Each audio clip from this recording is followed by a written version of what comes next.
The dating game is loading the system, assigning tasks to 3 players. Xiaoyu is the hunting target for 3 male players. The game now starts the school anniversary event. The glasses girl at the student services office thinks Xiaoyu looks strange. She shows extra concern. Xiaoyu says nothing's wrong, but feels a chill down her spine. At this moment, childhood friends Su Irin and Lu Hao call out to Xiaoyu. Su Irin excitedly asks Xiaoyu to show her around. Yu Jingling's parents and grandparents are servants in Su Irin's family, so she has lived with the Su family since childhood. It's also thanks to Su Irin's father's financial support that Yu Jingling can attend this expensive school. Su Irin has an outgoing personality and doesn't act like a spoiled rich girl. She's well-liked by many at school. Lu Hao, on the other hand, always likes to tease people. For example, she'll offer Yu Jingling a strawberry lollipop, making her happy. But the next second, Lu Hao takes it back and puts it in her own mouth. She also loves to pull Yu Jingling's hair. At times like this, Su Irin would stand up to protect Yu Jingling, saying it's all because of Lu Hao,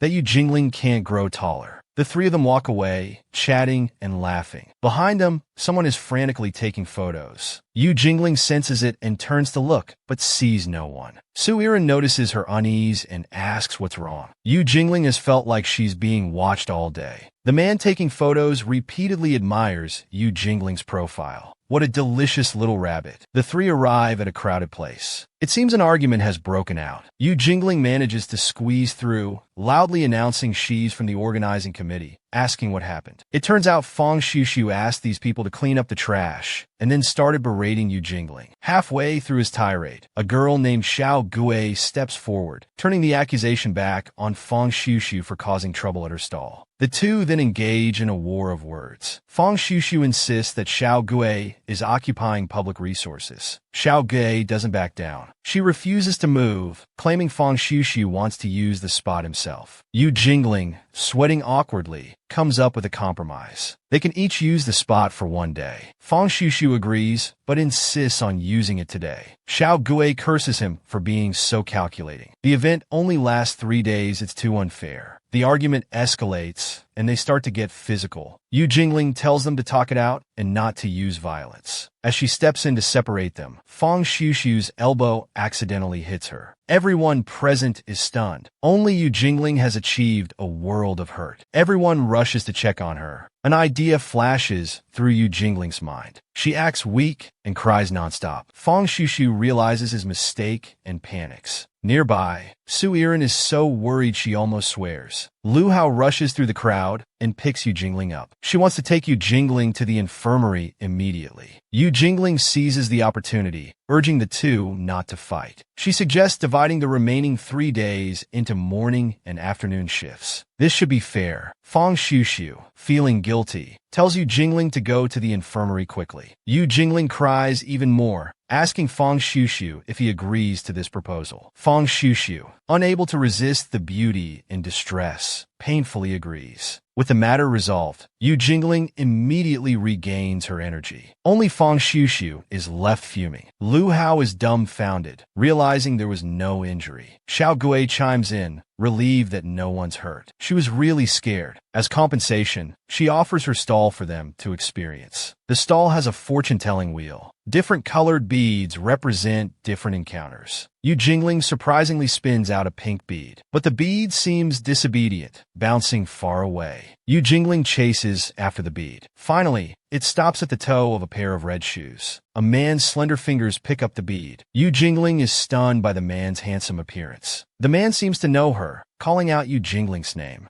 Yu Jingling feels a bit nervous. The man smilingly compliments Yu Jingling on being easily recognizable. He looks forward to their next meeting. Su Irin, who is caught up, asks Yu Jingling if she knows this person. Yu Jingling shakes her head. Lu Hao introduces him as Wei Qinghong, a transfer student who arrived a few weeks ago. He scored the highest on the entrance exam, a formidable figure. Yu Jingling repeats the name, standing in a daze. In the game interface, Ing Xiong and you are exchanging words. Ing makes a fierce statement about devouring this little rabbit soon. Su Jiyu's mother is ladling soup to send upstairs. Yu Jinling volunteers. She offers to help her mother take it upstairs. The person carrying the soup calls for Su Wangshu to wake up. Yu Jinling dislikes this young master, mainly because he brings women home every day. Seeing two women lying on the bed, Yu Jinling says she'll bring more breakfast. As she turns, she bumps into Su Wangshu's shoulder. Su Wangshu stops Yu Jinling from getting more breakfast. The two on the bed can eat their own portions. He says he'll eat Yu Jinling. Yu Jinling's alarm bells go off. She tells Su Wangshu to mind social distancing. Su Wangshu looks her up and down. Growing up together made him overlook the fact that Yu Jinling has become a woman. He wonders if she's truly mature, touching Yu Jinling's thigh as he speaks. Yu Jinling retreats in panic, making an excuse about getting hangover soup and flees. The women on the bed tease Su Wangshu about letting his prey escape. Yu Jinling, having barely escaped, is very anxious. She doesn't understand what's wrong with Su Wangshu today. Usually, he wouldn't even spare her a glance. After eating, Su Yiren calls out to Yu Jinling, asking what's wrong, noting her poor complexion. Yu Jinling wants to tell the truth, but thinks that if she does, Su Yiren would definitely stand up for her. This would put Su's parents in a difficult position. Su Yiren still wants to know what's wrong with her brother. Yu Jinling makes up an excuse to brush it off. Su Yiren nods and is about to take Yu Jinling to school with her. At this moment, the butler steps out to say the car can't leave because Su Wangshu's car is blocking the garage door. Su Yiren is so angry, she wants to roll up her sleeves and hit someone. Yu Jinling persuades her not to be angry and suggests taking a taxi to school. Suddenly, a car stops in front of them. Wei Chenghong asks if they need help. Su Yiren chats warmly with Wei Chenghong. It turns out he's the new neighbor who moved next door. Fortunately, they met the new neighbor, as it would be difficult to get a taxi at this time. The two get into Wei Chenghong's car. Inside, Yu Jinling's phone rings. It's Su Yiren asking for gossip. On Wei Chenghong's phone hangs Yu Jinling's love fortune bead. Yu Jinling is stunned and looks up at Wei Chenghong's phone. It is indeed that love fortune bead. Su Yiren hints to Yu Jinling that love is coming her way. As they chat, the car is already stopped. The two thank Wei Chenghong and are about to get out of the car. Wei Chenghong hands over his phone, asking for Yu Jingling's number. Su Yiren grabs the phone and enters the number. After getting the number, Wei Chenghong calls back. He tells Yu Jingling to remember his number, offering to drive them home after school if needed. After getting out of the car, Su Yiren is particularly excited. She says Yu Jingling's love luck is coming. Yu Jingling suddenly becomes shy. Su Yiren continues to analyze, saying if he didn't have intentions, why would he ask for her number? Yu Jingling tells Su Yiren to calm down.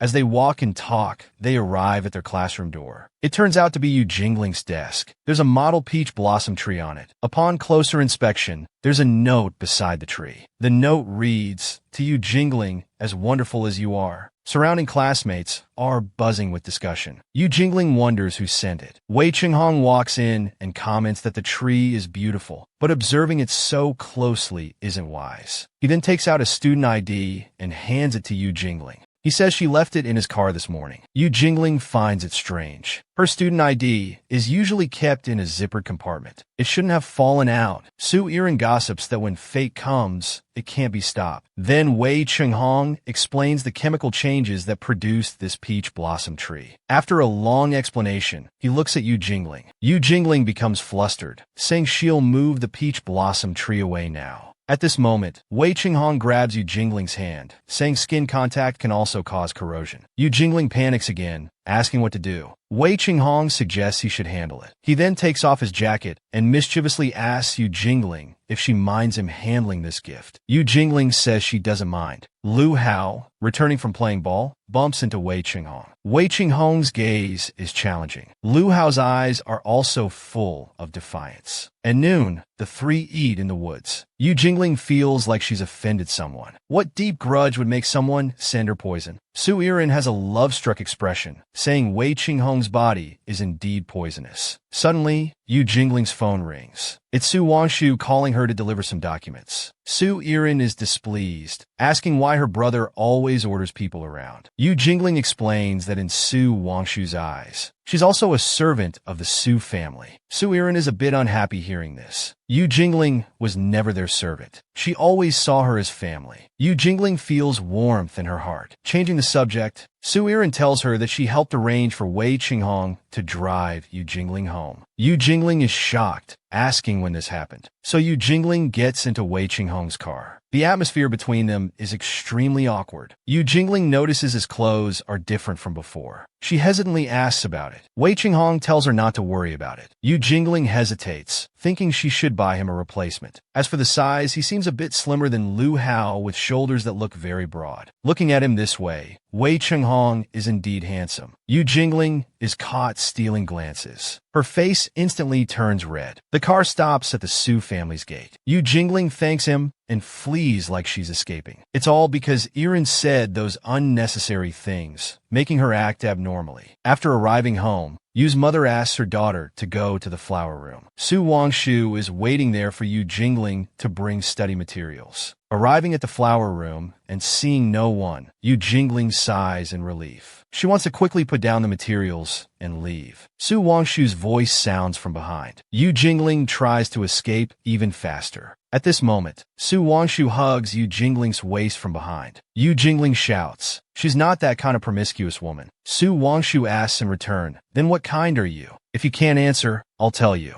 You're just a servant in our house." Then he pushes Yu Jingling to the ground. A so-called servant should obey orders. He says when he tells Yu Jingling to fetch something, she must fetch it. When he doesn't let Yu Jingling leave, she can't leave. Then he forcibly straddles Yu Jingling. The young master hasn't given the servant a reward for fetching things. How can the servant leave? Yu Jingling struggles desperately. She doesn't understand what Su Wangshu wants. Of course, it's to reward the little rabbit. Then he hands over a revealing outfit. Those women before all like these. As long as Yu Jingling wears it, she can be his woman. Yu Jingling's parents should be eager for this too. Yu Jingling naturally refuses. Su Wangshu laughs. The little rabbit really has personality. It's okay. He can find something more suitable for the little rabbit. Then he forcibly tries to change Yu Jingling's clothes, taking photos with his phone while doing so. His language is extremely insulting. Su Wangshu sends the recorded video to a chat room. Lion, wolf, and bear chatter away. Wolf says bullying to this extent. Does he want to be disqualified? Su Wangshu doesn't care about being disqualified. Someone like Yu Jingling, he can easily take down. Yu Jingling won't easily compromise. She grabs a rose from the ground and throws it at Su Wangshu's face. Then she tries to escape quickly. But Su Irin's figure appears at the door. Su Wangshu covers her mouth. No matter how Yu Jingling struggles, it's useless. Su Irin is still calling Yu Jingling's name. The person with her mouth covered can only reminisce in her heart. Finally, she sheds tears of humiliation. After making sure Su Irin has left, Su Wangshu throws Yu Jingling to the ground again. Yu Jingling has no strength left to resist, but this is mistaken for giving up resistance. Yu Jingling's eyes are filled with hatred, which again arouses Su Wangshu's interest.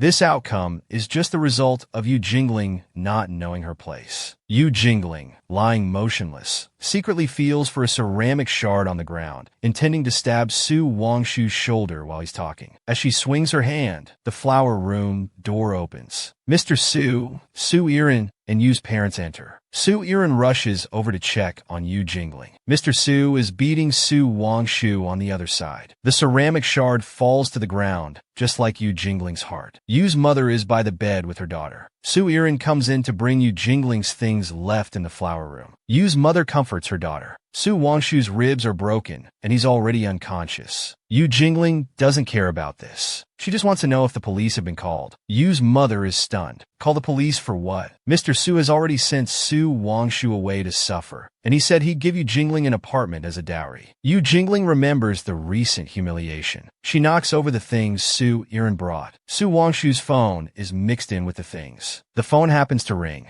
It's a message from the chat room. It's from Bear. Bear asks why there's been no movement for so long. Has the little rabbit been eaten? Yu Jingling is stunned. The phone displays game rewards. Yu Jingling is the hunting target. She takes the phone, looking at the game rules. How does this chat room have her photo? Who are these chatting people? They're discussing how to get Yu Jingling as if playing a game. The phone falls to the ground. Even Yu Jingling understands now. It must be because of this stupid game that Su Wangshu did such a thing. The severely injured Su Wangshu curses frighteningly. Why use such force for scraping therapy? Who could have imagined that for a servant, Su Fu would beat Su Wangshu like this? Yu Jingling enters at the right moment. Su Wangshu still has that carefree attitude. This little rabbit actually dares to come and settle accounts. Yu Jingling is angry. Su Wangshu continues to run his mouth. Uncle Su said he's going to kick him out of the house. Su Wangshu laughs mockingly. Does being sent abroad to study count as being kicked out? Yu Jingling feels desperate for the first time, but she still stubbornly retorts. As long as she reports to the police, Su Wangshu can't leave easily. Su Wangshu is even less afraid now. If you have the guts, ask your servant parents to call the police. Yu Jingling feels this is a great humiliation. In the servant's room, Yu's mother feels she can't face people after what happened. Yu's father comforts her that it's already happened. In a while, Su Wangshu will go abroad. Moreover, Mr. Su promised to give Yu Jingling an apartment. When they're old, they'll have their own home to go to. It's also a good thing. Yu Jingling outside the door heard it all. By now, she's in tears. Is such humiliation a good thing for everyone?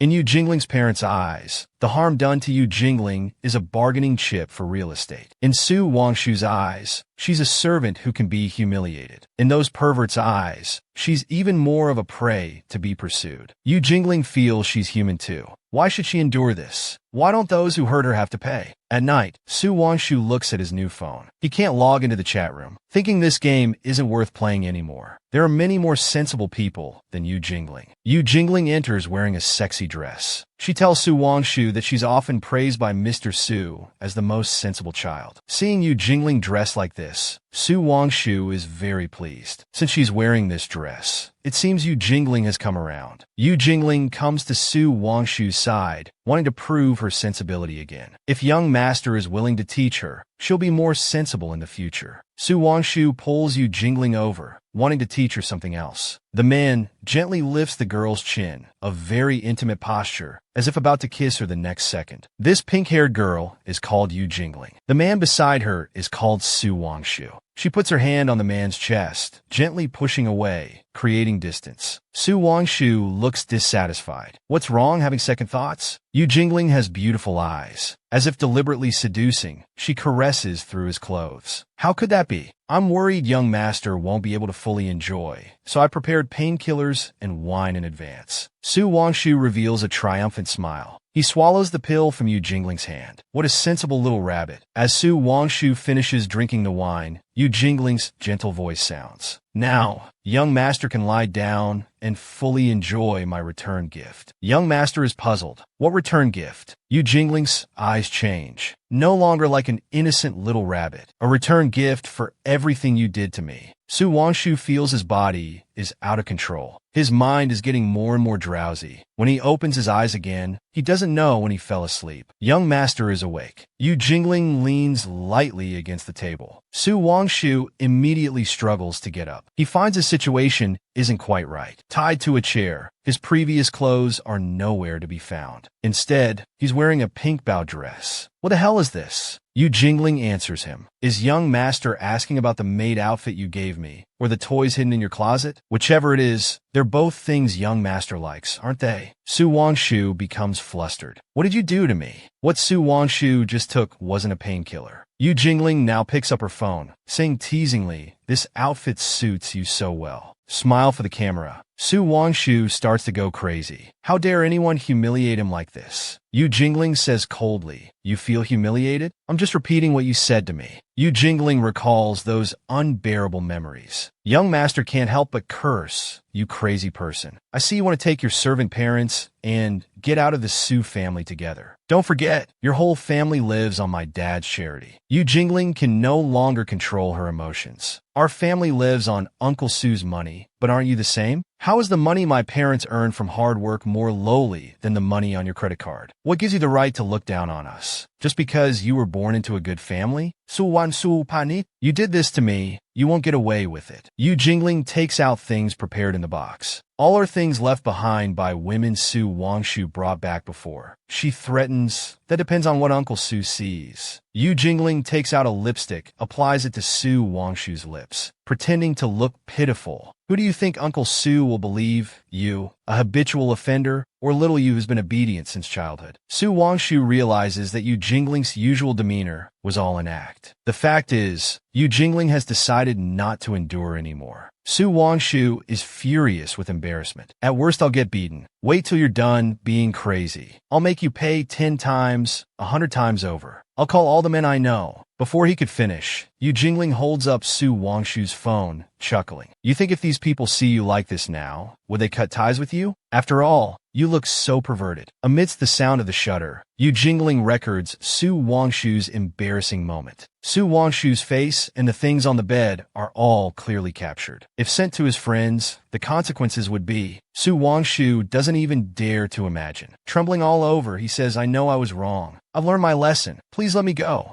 Yu Jingling strikes a queen-like pose. Are you begging me? Su Wangshu slowly lowers his head. I beg you to let me go. Yu Jingling returns home. The moment she closes the door, her body falls back as if detached. Tears can no longer be held back. She silently vows in her heart, none of you will get away. Irin, passing by to get water, sees this scene. Yu Jingling sits in the car going to school, opens her phone to analyze the current situation. There are 6 accounts in the chat room in total. That means, besides Su Wangshu, whose identity card is Eagle, there are 5 more people who will constantly approach her. Snake hasn't spoken since joining the chat room. Tiger only posts task information. The remaining chat records of Wolf, Lion, and Bear don't reveal any clues about their identities. In other words, anyone who approaches Yu Jingling recently could be a player. Yu Jingling looks at her face reflected in the car window. Come on then, I won't let any of you off. Xiao Yi beside her sees Yu Jingling's poor state. He thoughtfully reminds her, if you're not feeling well, I can help you ask for leave from the teacher. Xiao Yi holds Yu Jingling's hand. My brother did such a thing to you, yet I couldn't be by your side to protect you. Yu Jingling looks at those eyes, filled with emotion for her. She feels honored to have such a good friend always taking care of her. She doesn't know how to repay him. The image of Yu Jingling crying flashes through Xiao Yi's mind. He feels it's not enough. He needs to do something more for Yu Jingling. As they get out of the car, Yu Jingling hears someone calling her. It's a blonde boy. Xiao Yi's alarm bells go off. He protectively shields Yu Jingling behind him. Yu Jingling explains. It's probably about the school anniversary arrangements. She tells Xiao Yi to go back to the classroom and wait. Now it's just the 2 of them. Yu Jingling smiles sweetly. Is there anything you need help with? The boy looks Yu Jingling up and down. Seeing she's fine, he starts to show off like a peacock, exuding charm. Woman, aren't you curious about who I am now? Yu Jingling is internally speechless. If there's nothing urgent, I'll be going. The boy immediately blocks Yu Jingling. Did you like the flowers I sent you? As charming as I am. So he was the one who sent the flowers earlier. Yu Jingling had already thrown them away. The next second, she hears the boy's heart breaking. Pointing at Yu Jingling, he says she's playing hard to get. Woman, you've successfully caught my attention. He's so good at imagining things. It makes Yu Jingling physically uncomfortable. Is this guy following some cheesy CEO drama script? Approaching me so deliberately? Could he also be one of the game players? So Yu Jingling decides to play along. She slightly curls her lips, revealing a doe-eyed, innocent look. Accepting gifts from strangers, isn't that too casual? If only I had known it was from you. I was sad for quite a while when I threw it away. After all, it was such a special gift. 2 sentences not only win the boy over, but also make him reflect on himself. It was my oversight. Yu Jingling continues. I should thank you for being so thoughtful. If other girls knew that gift was from you, I'd be envied. After all, it's a gift from such a handsome big brother like you. And with such good taste too. The boy's face immediately turns red. He can only hear his own heartbeat. Hearing Yu Jingling's praise, he becomes more and more inflated. Yu Jingling feels he's an easy target. She decides to play along with him like this. Maybe she can use him to find out about other game players. Yu Jingling hands her phone to the man. Can you tell me your name and number? I want to find a chance to properly return the favor. The boy takes the phone and enters his number without any guard. In his heart, he smugly thinks, she seems to have taken a liking to me already. Women really do like domineering CEOs. He's quite cute. In yesterday's video, she was crying so sadly. Now she seems fine. Could she be putting on a brave face? The boy doesn't dare to make eye contact with Yu Jingling anymore. He hurriedly leaves. Watching the boy's retreating figure, she looks down at the name he left on her phone, Fang Xiu. Yu Jingling passes by an office and sees Wei Chenhong drinking coffee inside. Sunlight surrounds her, giving her a very elegant aura. Wei Chenhong also sees her. She wants to brew a cup of coffee for her. Guessing that Yu Jingling wouldn't like it without sugar and milk, she gives up. Yu Jingling enters the room. She tells her that she doesn't need to brew it herself. The school cafeteria also sells freshly ground coffee. If you need it, I can take you there. Wei Chenhong declines her offer. She explains that after completing her morning work, making coffee by hand is her habit. Yu Jingling is confused. What work? Wei Chenhong humbly says, just signing some contracts for family businesses, showing off subtly. It sounds very impressive. Wei Chenhong takes a sip of coffee. I've been curious since we last met. Are you always like this? That sweet and obedient type? Yu Jingling's insincere smile falters. She's been seen through.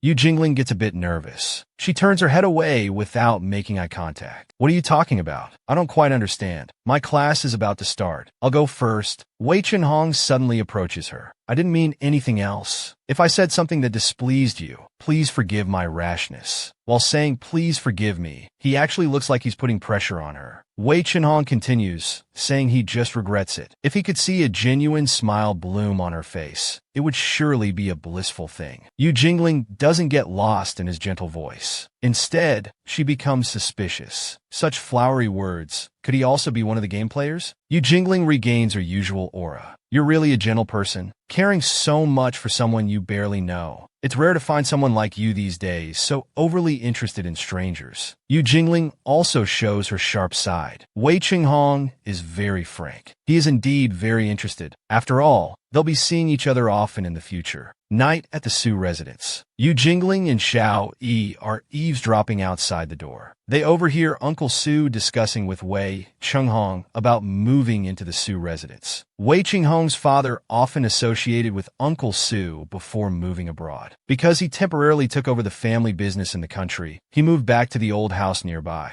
The passing butler explains to them. Their house had been vacant for many years. After young Master Chenhong moved in, he found many inconveniences. It needs renovation. When the master heard about it, he took the initiative to call his father. He offered to let him stay in the Su family's guest house until the renovation is complete. The aunt remembers. It seems there was an Uncle Wei who lived nearby before. His business was very successful. Later, he moved abroad. Many years ago, when the family held gatherings, old Master Wei would bring young Master Chenhong a few times. So they had met Wei Chenhong when they were young. Yu Jingling says she doesn't remember. Actually, she remembers that whenever the Su family had gatherings, she was forbidden to go to the front hall. Only once did she really want to attend the party. Someone secretly exchanged their little formal dress with her, helping Yu Jingling sneak in. Who knew that day Uncle Su suddenly wanted to find Irin to play the piano? She, who had never learned piano, embarrassed herself under everyone's gaze. Afterwards, her father severely scolded her. Large teardrops fell to the ground like they cost nothing. To this day, the memory is still fresh. Uncle Su is enthusiastically welcoming Wei Chenhong to stay, telling him he can ask Irin if he has any questions. Looking at this situation, it seems he intends to match Irin with Wei Chenhong. Yu Jingling, seeing the young girl's blushing cheeks, can't help but worry. Wei Chenhong looks quite sophisticated. Irin has always been simple-minded. It's really concerning. Moreover, if this person is really one of the scumbags in the game, he shouldn't be allowed near Irin. Everything in the room has been tidied up. Yu Jingling introduces the room layout. If you have any needs, just say so. Irin volunteers. We're very close by. You can find me if you have any questions. Yu Jingling suddenly interrupts. Better find me instead. Miss Irin often practices piano. She needs quiet. Let's not disturb her. Irin looks back and forth, misunderstanding. She thinks Yu Jingling is interested in Wei Chenhong. Her face says, "Little sister, I understand everything." Yu Jingling, looking into Wei Chenhong's eyes, feels like she's fallen into a trap. Fang Shushu sits on the bed, flipping through a So manga. Since the CEO manga tactics worked, he'll continue the offensive next. He picks up his phone.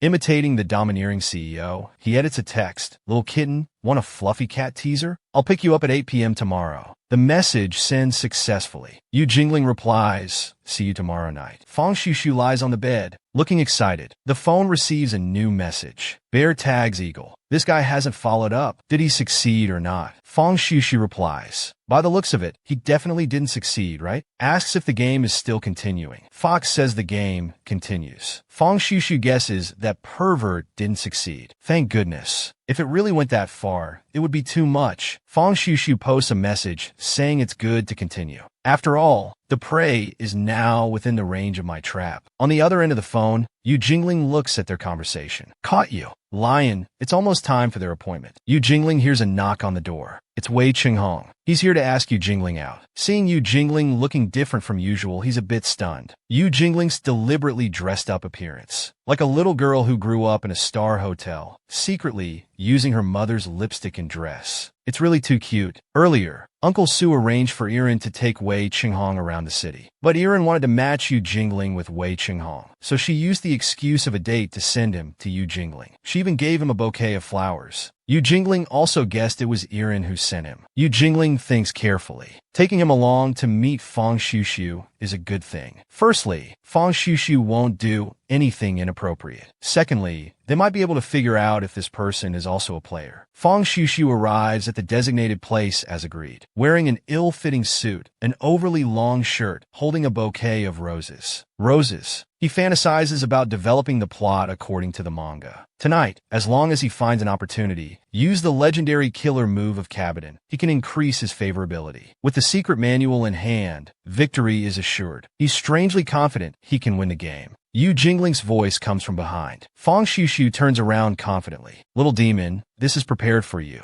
But turning around, he sees Wei Qinghong standing there. The scene becomes awkward. Wei Qinghong even says thank you maliciously. Fang Xiushu immediately becomes like a startled puppy. Yu Jingling explains, this is Wei Qinghong, a year above us. Because he just returned to the country, he wants to go around with us. Fang Xiushu hesitates internally. Yu Jingling uses her killer move. She says pitifully, it's all my fault. I didn't expect this to happen suddenly. I even dressed up specially. Fang Xiushu hears that Yu Jingling dressed up so beautifully for him and immediately accepts graciously. Yu Jingling looks at Fang Xiushu's baby face, yet insisting on taking the CEO route. Could it be that in Wei Qinghong's eyes I look like this? Meanwhile, Fang Xiushu stares at Wei Qinghong. What's the deal with this third wheel? Could he also be a participant in the game? Well, let him see with his own eyes how the little rabbit falls into my trap. In the evening, Xiaoyu arrives at the hotel lobby. Looking at this magnificent building, she thinks this place must be super expensive. Fang Xiushu opens the car door for Xiaoyu, saying gentlemanly yet flatteringly that she's the first woman to have this honor. Xiaoyu has already seen through it. She thinks to herself, this person is so slimy, still playing the CEO act. But there's no choice. She still has to act for him. Xiaoyu praises him with starry eyes. This restaurant looks so high class. You must come here to eat often, right? Fang Xiushu smiles smugly and says he's just a VIP here. The hotel waiter turns his head, sees them, and says respectfully, we didn't know you were coming. We'll prepare the best seats for you right away. At this moment, Fang Xiushu is still smug. Unexpectedly, the waiter brushes past him. It turns out the previous words were meant for young Master Qinghong behind him. They both turn to look at this uninvited guest. Qinghong even greets them. Hello. The hotel waiter invites the three people to be seated. Qinghong walks in front of Xiaoyu. Very gentlemanly, he pulls out the chair for her, says please. Xiaoyu says thank you with a blushing face. But this scene makes Fang Xiushu quite angry. He sulks on the side. He'll never come to this restaurant again. Qinghong looks at the menu and orders. The waiter introduces the specialties and drinks. Fang Xiushu pokes his cheeks with both hands. No need for drinks. Can't drink anyway. The waiter looks at his reaction and replies, we have non-alcoholic cocktails prepared for minors here. Fang Xiushu gets directly irritated, slams the table asking, who's a minor? He's not drinking because he's driving. Qinghong doesn't want to bother with him at all, still elegantly ordering dishes. Because this dish contains caviar, he thoughtfully ordered a bottle of slightly acidic champagne that can balance the rich and mellow taste of caviar. The waiter takes the menu,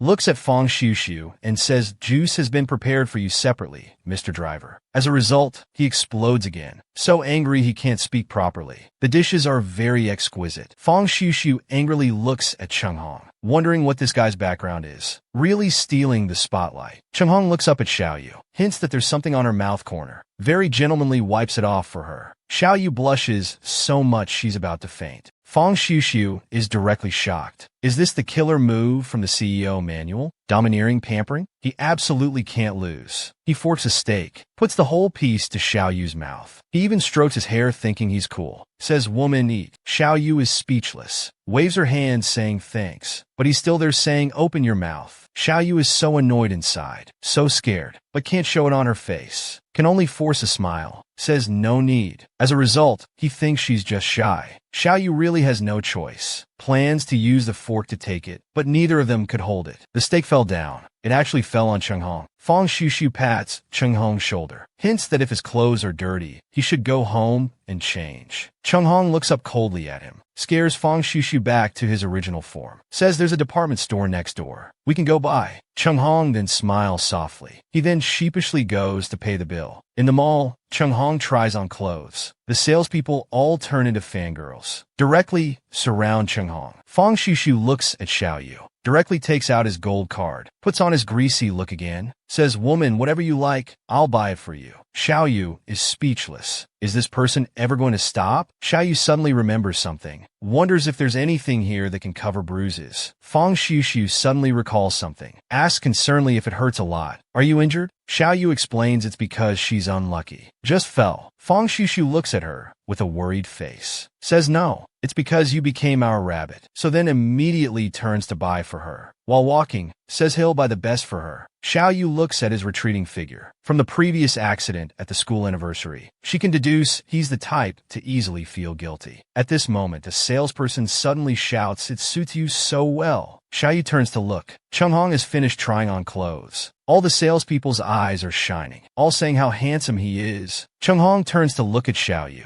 Asks, "What do you think?" Xiao Yu's eyes light up, says it looks quite good. Cheng Hong suddenly puts his arm around her shoulder, says to the salesperson, "Please help my girlfriend choose a matching dress too." Cheng Hong smiles playfully. She doesn't want to be rude to the salespeople. Xiao Yu smiles, thinks to herself, "All right, I'll help you out then pretends to be very sweet. Says, "Please help me, sisters." The salespeople happily start choosing clothes for her. Xiao Yu takes the clothes and prepares to go to the fitting room. Cheng Hong stops her, asks if she really wants to change. Xiao Yu holds the clothes looking at him. "If we're acting, we should go all out. Might as well try on the clothes too." Just as she was about to change clothes, Cheng Hong lifted the curtain and came in. He said the salesgirl outside had chosen more clothes for her. This was the only fitting room left. Xiao Yu blushed. They were just pretending. They weren't really a couple. Cheng Hong had a mischievous smile. While talking, he started unbuttoning. He said she wanted to act it out fully. Xiao Yu tried to stop him, but he caught her hand. He asked if she wanted to help him change. He really was a dedicated actor. Xiao Yu shyly denied it. "No way." She ordered him to turn around and close his eyes while she changed. But Xiao Yu could clearly see her figure through the mirror behind. She quickly closed her eyes in embarrassment. But her other senses became even more sensitive. Hearing, smell, touch. Suddenly, they accidentally pressed against each other. Xiao Yu was startled. She wanted to quickly change and get out, but the zipper got stuck. Suddenly, Cheng Hong appeared behind her. He helped zip it up, then said, "No need to thank me." After Xiao Yu came out of the fitting room, all the salespeople were exclaiming how beautiful she was. But she was still embarrassed about what just happened. She kept tugging at her dress. At this moment, Fang Shushu happily returned with bags. He immediately ran to Xiao Yu,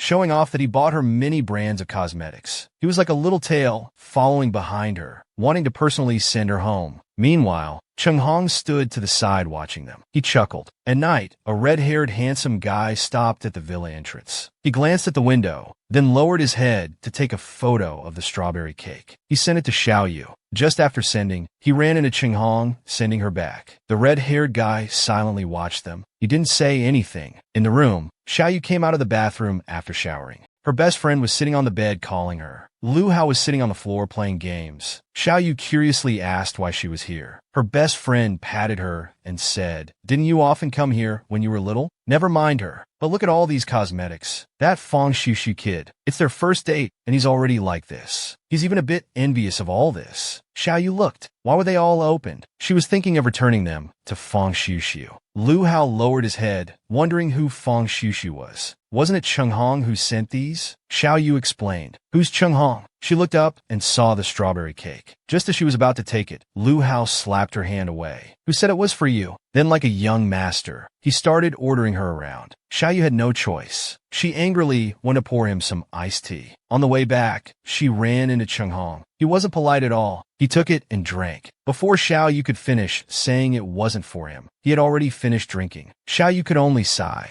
She was already used to being treated like a servant. Chung Hong held Xiao Yu's hand that was holding the tray. He asked if it was others treating her like a servant or if she was treating herself like one. If she didn't want to, why did she do it? Xiao Yu was a bit dejected because it was just a small favor, so Chung Hong slowly moved closer to her. Then what if it's something you can't do? Xiao Yu nervously shouted. Then I'll refuse. Chung Hong looked at her. He coldly said, on what grounds will you refuse? Can you really refuse them? Xiao Yu seemed triggered by this sentence. She recalled the torment from those people before. She couldn't even hold the glass steady. It almost fell to the ground. Fortunately, Chung Hong caught it. He comforted Xiao Yu. He said he'd go get this drink himself. After he left, Xiao Yu stood there dazed, as if she had lost her soul. In the kitchen, Chung Hong was pouring juice when Lu Hao came over. He asked what his purpose was. Chung Hong casually drank the iced tea, asking purpose. Lu Hao angrily looked at him. He said he'd seen many people like him, born with family background and looks. They find easily obtainable things boring. Instead, they treat hard-to-get women as toys to play with. After hearing what he said, Chung Hong didn't get angry. He calmly said, what if I really have feelings for her? Lu Hao punched the wall next to his head. He left 3 fierce words. You're not worthy. This scene happened to be seen by Xiao Yu. Just as she was about to step forward to stop them, her friend grabbed her arm, signaling her not to make a sound. Then she gently closed the door. Xiao Yu asked worriedly, why did you pull me back? They were about to fight. Her friend signaled her to relax. Lu Hao was defending her there. She started imagining Lu Hao and Xiao Yu getting married and kissing. Xiao Yu immediately punched her on the head. Then she sighed. Even if Lu Hao was really defending her, it was only because of her friend Sake. But he didn't seem to be listening to Xiao Yu at all. He was still fantasizing about the bride and groom getting married and him giving a speech. Xiao Yu looked at him. He must have forgotten. The reason she and Lu Hao became good friends was because of him. Under the cherry blossom tree, a few children were playing house. Little Lu Hao shouted that he wouldn't play anymore, unless Irin became his wife. Irin said, how could that be? What should Xiao Yu do? Little Lu Hao didn't care about that at all, saying she could be the bridesmaid. The two started arguing. Little Lu Hao shouted, I don't care. I won't marry the stupid fish anyway. Xiao Yu remembered those words from childhood until now. She was both dejected and smiling. She looked at Irin, who was still talking to herself. In the room, 2 girls were sitting on the bed playing. Lu Hao came in shirtless, holding a game console. He said he took it from Su Wangshu's room. Irin happily called him good master. He wanted to play that game from childhood, the one with the ninja. Luo Hao ignored him completely, because that character was clearly his. The 3 sat on the bed discussing the game, laughing and chatting. Xiao Yu lay down, saying she didn't want to play anymore. Irin looked at the time and realized it was already 3 a.m. He saw Xiao Yu was about to fall asleep. He suggested letting her sleep here tonight, but then he turned and saw Luo Hao. Irin leaned on the bed, curiously asking what he was doing. Luo Hao explained he would sleep on the floor. Irin invited him to sleep on the bed together, like when they were kids. He explained that was when they were kids. Irin suddenly understood. Could it be that he was afraid he would... Before he could finish, Lu Hao threw a pillow at him, telling him to go to sleep quickly. At night, Irin hugged Xiao Yu and kept squeezing him, pushing him to the edge of the bed. His hand dangled off the bed, right in front of Lu Hao. He reached out to hold that small hand tightly. Then he turned his back, his ears turning red to the roots. So when they were little, it was because he liked the stupid fish that he was too shy to let her be the bride. In the courtyard early morning, Chung Hong was drinking morning tea, looking at documents, discussing the work plan for the second half of the year. After finishing the discussion on the phone, just before hanging up, he didn't forget to wish a happy Mid-Autumn festival. Then he looked up and saw Xiao Yu and Lu Hao hanging lanterns on the tree in the courtyard. Xiao Yu was directing him to hang it on that branch. Lu Hao looked at her, saying why she was so troublesome. She pouted, saying if she could reach it herself, she wouldn't bother this guy. The two started bickering back and forth. While they were arguing, Lu Hao caught sight of Chung Hong nearby. He immediately picked up Xiao Yu and lifted her to the tree, saying she had asked him to hang it. Chung Hong didn't say anything, just smiled watching them, because he knew this was deliberately done for him to see. Someone leaned out of the window, calling them to quickly change clothes to go see the Lantern Street. They also invited Chung Hong along. In the room, Lu Hao and Erin had already changed clothes and were waiting for them. Erin was still imagining how beautiful Xiao Yu would look in her clothes, because they were custom-made for her. Just as he finished speaking, Xiao Yu walked over in an ethereal pink butterfly hanfu. Erin called for them to take a photo together. In the phone, it seemed like there was a person behind the two of them. It was Chung Hong. She had never worn hanfu before and didn't know which piece went on the outside. Xiao Yu was about to go forward to help him adjust his clothes, but was blocked by Lu Hao. The two of them started arguing again. On the lantern-lit night street, the four of them looked like immortals descending to Earth. They radiated light as they walked. But the war between the two hadn't ended. Chun Hong wrote on lanterns with a brush pen for Xiao Yu.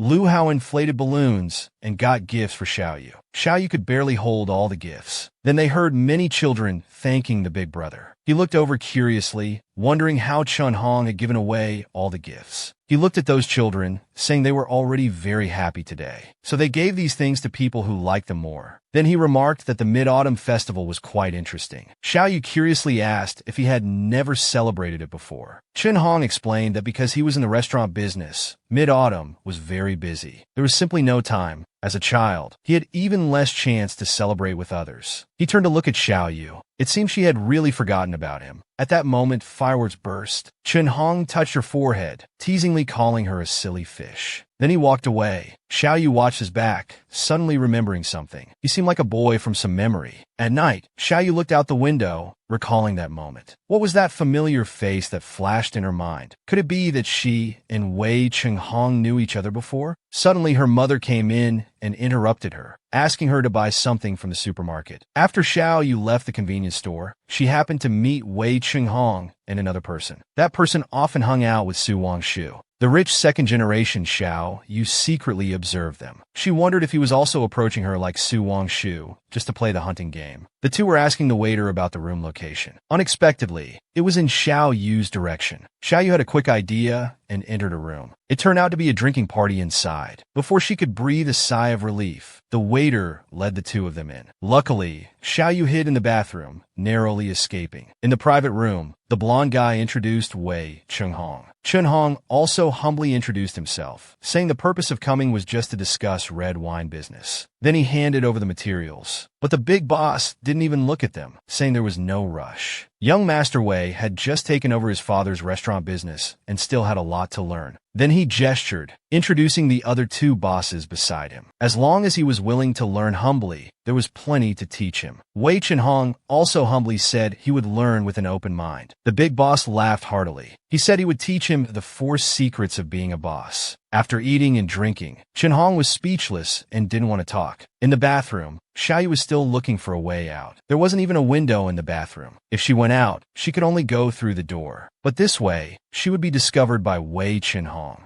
Outside, the boss was still pushing women onto Chen Hong, yelling that tonight was not for business talk, only for drinking. He told those women to quickly pour drinks for him. Xiao Yu leaned against the door, glaring fiercely at these scoundrels. She thought to herself that there wasn't a single good person among them. Then she quietly closed the door. It seemed Wei Chen Hong wasn't a good character either. Chen Hong looked at the girl who had just been pushed onto him, asking if she was okay. But the girl's lipstick had smeared onto his collar. He smiled and said he would excuse himself for a moment. In the bathroom, Xiao Yu looked at the food ordering phone number on the wall. She thought about ordering them some beer and fruit, then escaping in the chaos. Suddenly, Chen Hong opened the door and came in. The two stood at the door, eyes meeting. Chen Hong looked at the little rabbit in the bathroom. It was an unexpected surprise. With a click, he closed the bathroom door. He looked at Xiao Yu in the bathroom. He asked if she would explain, little stalker. Xiao Yu knew she couldn't talk her way out of this no matter what she said. Chen Hong leaned down to look at her. He was still expecting her to say that God had heard his prayer just now and sent an angel to rescue him from this boring place. Xiao Yu shyly avoided his gaze, saying she didn't want to disturb his fun. She was about to leave. The big boss stumbled in with a bottle of wine, mocking, "Young Master Wei, are you hatching eggs in there? Taking so long." Then he grabbed Xiao Yu, teasing, No wonder you've been in the bathroom so long. There's a beauty inside. Xiaoyu screamed in fear. Don't touch me. Chen Hong quickly put his hand on the boss's shoulder. Boss Zhao, she's different from the promoters outside. The big boss looked at him. What's different? Is she new to the company? That's why she's hiding shyly in the bathroom. He pulled Xiaoyu out to drink with them. Then he looked at Wei Qinghong and lectured him. Every industry has its rules. If you want to survive in this company, you need to lower your attitude. Wei Qinghong looked at him coldly. Wasn't his attitude low enough already? Boss Zhao ignored him completely. He tried to pour wine into Xiaoyu's mouth, yelling, "What attitude are you putting on? Don't you want to make money? Xiao Yuskeng?" She glanced at Wei Qinghong, who was just standing there. Having no choice, she had to call out his name. She knew Wei Qinghong wouldn't offend this boss for her sake. Suddenly, there was a loud bang. He had hit the big boss on the head, causing a big bump. Then he said, "Boss Zhao, now your attitude is low enough." Qinghong admitted he couldn't compare. Then he grabbed Xiaoyu's arm, saying, "Let's go home." At the door, he suddenly remembered something. He turned back to pull out the contract from the table. At this moment, Boss Zhao was shouting his name from the bathroom. He yelled that Wei had gone crazy, daring to hit him. A business deal worth millions. Did he not want it? He could make other suppliers refuse to work with him. Wei Qinghong took out a lighter and set the contract on fire. If that's the case, I'll just have to replace them all. Then he turned and took Xiaoyu's hand, leading her away. Xiaoyu, behind him, looked at his back and suddenly remembered. When she was little, there was also a boy who hit another kid until his nose bled, then took the crying child away. That little boy and this man now were the same person, because he would also tell her it was all okay now. Qinghong stood under a tree outside the convenience store. Xiaoyu came out with an ice pop and handed it to him to ice his injury. Xiaoyu looked at him and asked, "This isn't the first time you've fought for me, is it? We've met when we were kids, right?" Qinghong looked at her and said, "I thought you had completely forgotten about me." Long ago, there was a memorial service in the villa. Adults brought young Qinghong to meet the visitors. Little Qinghong had keen ears. He could hear the adults whispering, saying he was a burden, born from an affair between the master of the house and a maid. Later, when it was exposed, they claimed he was an illegitimate child, so they brought him home to raise. The deceased was fortunate to have a son, allowing them to enter the Wei family ancestral grave. But it was still a lowly fate, legitimized but unable to enjoy the blessings. Poor little bastard, who knows how the Wei family's uncles and relatives will tear him apart in the future. Little Qinghong had heard such talk since he was young. Under the tree, little Qinghong sat by the pool, looking at his reflection, lost in thought. Suddenly, little Xiaoyu looked at him from behind. "Why aren't you angry? They bully your mom so much. Why don't you argue back?" Little Qinghong looked up at her. "Would it stop if I argued back? I don't want to waste energy on such futile things." But little Xiaoyu still couldn't swallow this. "So, you'll just let others bully you?" Suddenly, a blonde kid called out to Yu, jingling, "Come here," because the blonde kid wanted to step on him to climb the tree and get something. Little Yu resisted, not wanting to be stepped on, but this only resulted in the blonde kid pulling his hair. He pushed little Yu down. As he fell, little Yu's wrist hit his head, causing him to cry out in pain. Little Qinghong, who was standing nearby, stepped in front of him. He glared at the blonde kid and said, "I'll help you." By now, the blonde kid had climbed up the tree and happily said, "I got it." Little Qinghong rubbed his shoulder. He taught little Yu, charging head-on and fighting with beasts will only leave you bloodied like this. The truly effective method is to let them destroy each other. Then he picked up a stone from the ground and threw it at the window, breaking the glass. Adults immediately turned their attention in that direction. Some adults came to check on little Yu. "Little girl, why are you bleeding?" Little Qinghong wiped his tears and said, "I'm sorry. It's because this brother insisted on climbing the tree to get the flag and threw stones at his sister." When Su Wangshu's father heard this, he immediately reached out from the crowd and gave him a smack. "You little brat, it's been just a few days since I last beat you. Are you itching for another?" The adults looked at little Yu's wound and told little Qinghong to take her to get it treated. He took little Yu's hand and ran off. Little Yu looked back at Su Wangshu, who was still being scolded by his father, then at Qinghong. The little Qinghong then and the current him hadn't changed much. Thinking back, you probably learned to read people and situations, to overcome strength with gentleness on that day. Saying this, she felt she should thank Qinghong. Qinghong, however, felt remorseful. Actually, she didn't need to learn to deal with people like he did. She could have grown up maintaining her brightness. Why did he teach her to wear a mask of smoothness back then? He had taken away her genuine smile. So how could he make amends to help her bloom again? In the morning, the three of them were eating in the dining room. Yu poured coffee for Chen Hong, then returned to the kitchen. Eating her own meal, she thought about what happened today. He shouldn't have lost millions just to play this stupid game. Was she being overly cautious? Chen Hong stood at the kitchen door with his coffee and asked, "Why are you eating breakfast here?" Yu's mother quickly explained that they couldn't eat with the masters of the house. Chen Hong walked over gracefully and asked if he could sit there. When he was young, he often ate in the kitchen with his mother too. Yu also recalled that when she was little, she often ate alone. Later, when she grew up, she would prepare the table upstairs before coming back to eat. Chen Hong looked at her. After his mother's funeral, he went abroad and never had the chance to get to know the little girl from back then. If they hadn't lost touch after that, they might have become friends. Yu joked. If he hadn't gone abroad, he might have bullied her along with Lu Hao. They laughed, seeming to return to their childhood. Someone finished eating and came downstairs humming a tune. They saw the two of them talking and laughing. They smiled contentedly, but had to interrupt them because it was getting late. They had early classes today. At school, the teacher blew the whistle for PE class. Yu was jumping and playing volleyball. A one-person cheerleading squad was cheering her on enthusiastically. Lu Hao called out to her from behind, asking why Chen Hong was here. Irin explained that they came by car together, but he didn't have morning classes. Lu Hao said, "Not that Four Eyes, but that blonde guy over there." Irin looked in the direction he pointed. Indeed, there was a blonde guy secretly taking photos. Suddenly someone shouted, "Fang Xiu, you pervert!" Fang Xiu got nervous and used a racket to hide himself. You looked at him. She sighed. It was very clear. Suddenly, there was a rustling sound of clothes. Lu Hao used his clothes to cover little Yu's legs. Jealously, he said, "Silly fish. What legs do you have? Do you want to be caught as a fish spirit?" Little Yu looked at him. "What's wrong with admitting my legs are a mistake?" After Lu Hao wrapped his clothes around little Yu, he felt at ease. "But you couldn't play volleyball like this." Lu Hao grabbed the volleyball and said, "Then don't play." Then he looked at Fang Xiu. "What's the point of just watching? Come play a game with me." A ball flew towards Fang Xiu, scaring him and making him cry out. But Chen Hong caught the ball. Their eyes met. He smiled and said, "Sounds fun." A group of girls started cheering, curious about what was happening. Lu Hao wasn't one to back down either. He asked if they wanted to play together or take turns. It won't take long anyway. Fang Xiu, who was terrified earlier, now became energetic. He even advised them to give up quickly to avoid embarrassment later. Chen Hong also talked tough, saying he hadn't exercised in a while, and this was a good chance to stretch. Irin was there fanning the flames, suggesting they should bet on something.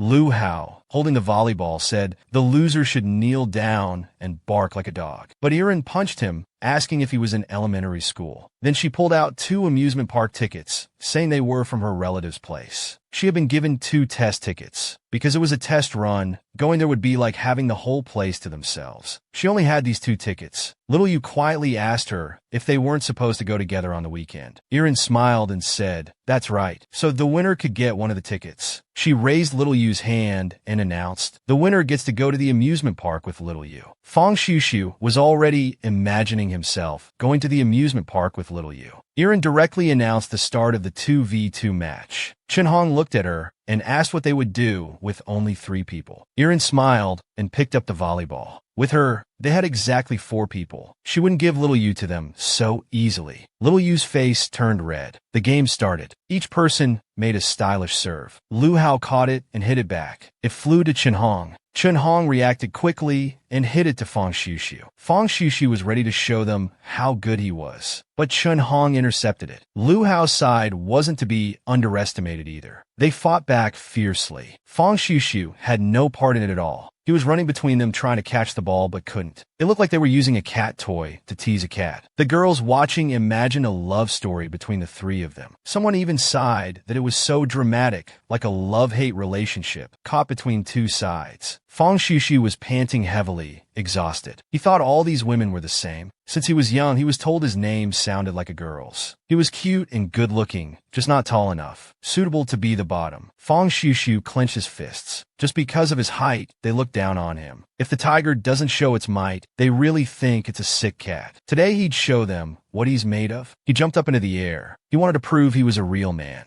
But with his smack, in front of everyone, the volleyball hit him in the face. Everyone was shocked. Fong Shushu fell straight to the ground, barely breathing. Little Yu worriedly called out his name. Fong Shushu crawled up from the ground, touching his bloody nose. Crying, he whined, "This is too hard." Fong Shushu was hit quite hard. He supported himself on the ground, staring blankly at the many people in front of him, not moving for a long time. Seeing that he hadn't gotten up, everyone worriedly asked if he was okay. He stared blankly at his classmates and Yu Jingling. Blood started flowing from his nose again without him realizing. Eventually, Fong Shushu was sent to the school infirmary to check on his injuries. Fong Shushu had an ice pack on his nose. He lay on the bed with teary eyes. The school nurse looked at him helplessly and told him to quickly return to class. Hearing this, Fong Shushu still didn't move. He lay there peacefully, telling the nurse he wanted to take a sick leave. His voice was choked up. "Please give me a leave note for the whole semester." Thinking about how he had embarrassed himself in front of so many people, especially the one he liked, tears started flowing. The more he thought about it, the sadder he became. He began to sob loudly. The nurse got a headache listening to him. She scolded Fong Shushu,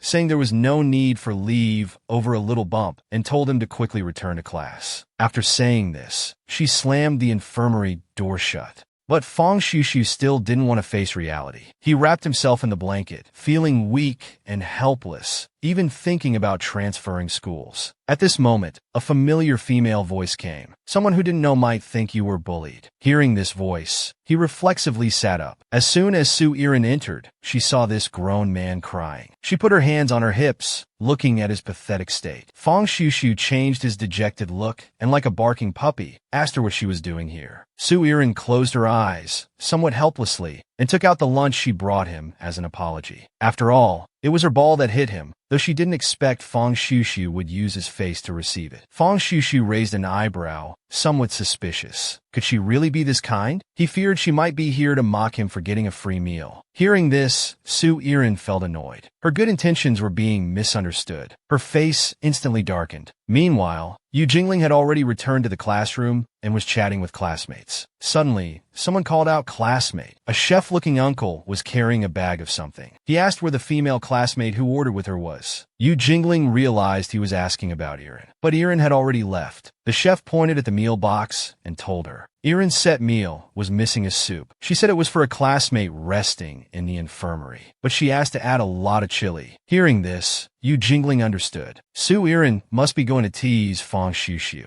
She took the meal box to deliver it to the infirmary. On the way, she thought about Fong Shushu's appearance. She felt he was really a strange person. He was like a simple-minded fool. Then she remembered what he said in the chat room before. He seemed to have some conscience after all. In her mind, she pictured Fong Shushu crying pitifully and couldn't help but laugh. Fong Shushu drank the late-arriving special soup and instantly turned into a fire-breathing dragon. His face immediately turned red as he hissed. He knew Su Irin wasn't that kind-hearted. Then he angrily wrapped himself in the blanket and curled up in the corner. Fong Shushu felt indignant. That nasty woman indeed loved to see him make a fool of himself. Although his behavior was odd and he wasn't very smart, Su Irin could see that he genuinely liked Yu Jingling. Hearing this, Fong Shushu immediately blushed. He needed to refute Su Irin. Hearing this, Su Irin took out 2 tickets to tease him. Then you must not be interested in going to the park with Xiao Yu. As soon as Fong Shushu heard this, he took the bait. He looked at the 2 tickets with longing eyes. But seeing Su Irin's triumphant expression, he turned his head away stubbornly, pretending he wasn't interested at all. Fong Shushu lay back down on the bed. He thought to himself with determination that he wouldn't fall for her trick. Yu Jingling arrived at the infirmary at this moment, just in time to hear Fong Shushu's words. That kind of woman is just for fun to pass the time. Yu Jingling turned and left the infirmary. She had a gloomy expression all the way. Her consciousness seemed to have drifted away, leaving only an empty shell. The bowl of soup she was going to bring to Fong Shushu fell to the ground with a clatter. Yu Jingling finally came to her senses. She walked into the bathroom alone. She clenched her fist and slammed it hard on the sink, making a dull thud. The girl muttered in a low voice with an inscrutable expression. She felt she was utterly stupid.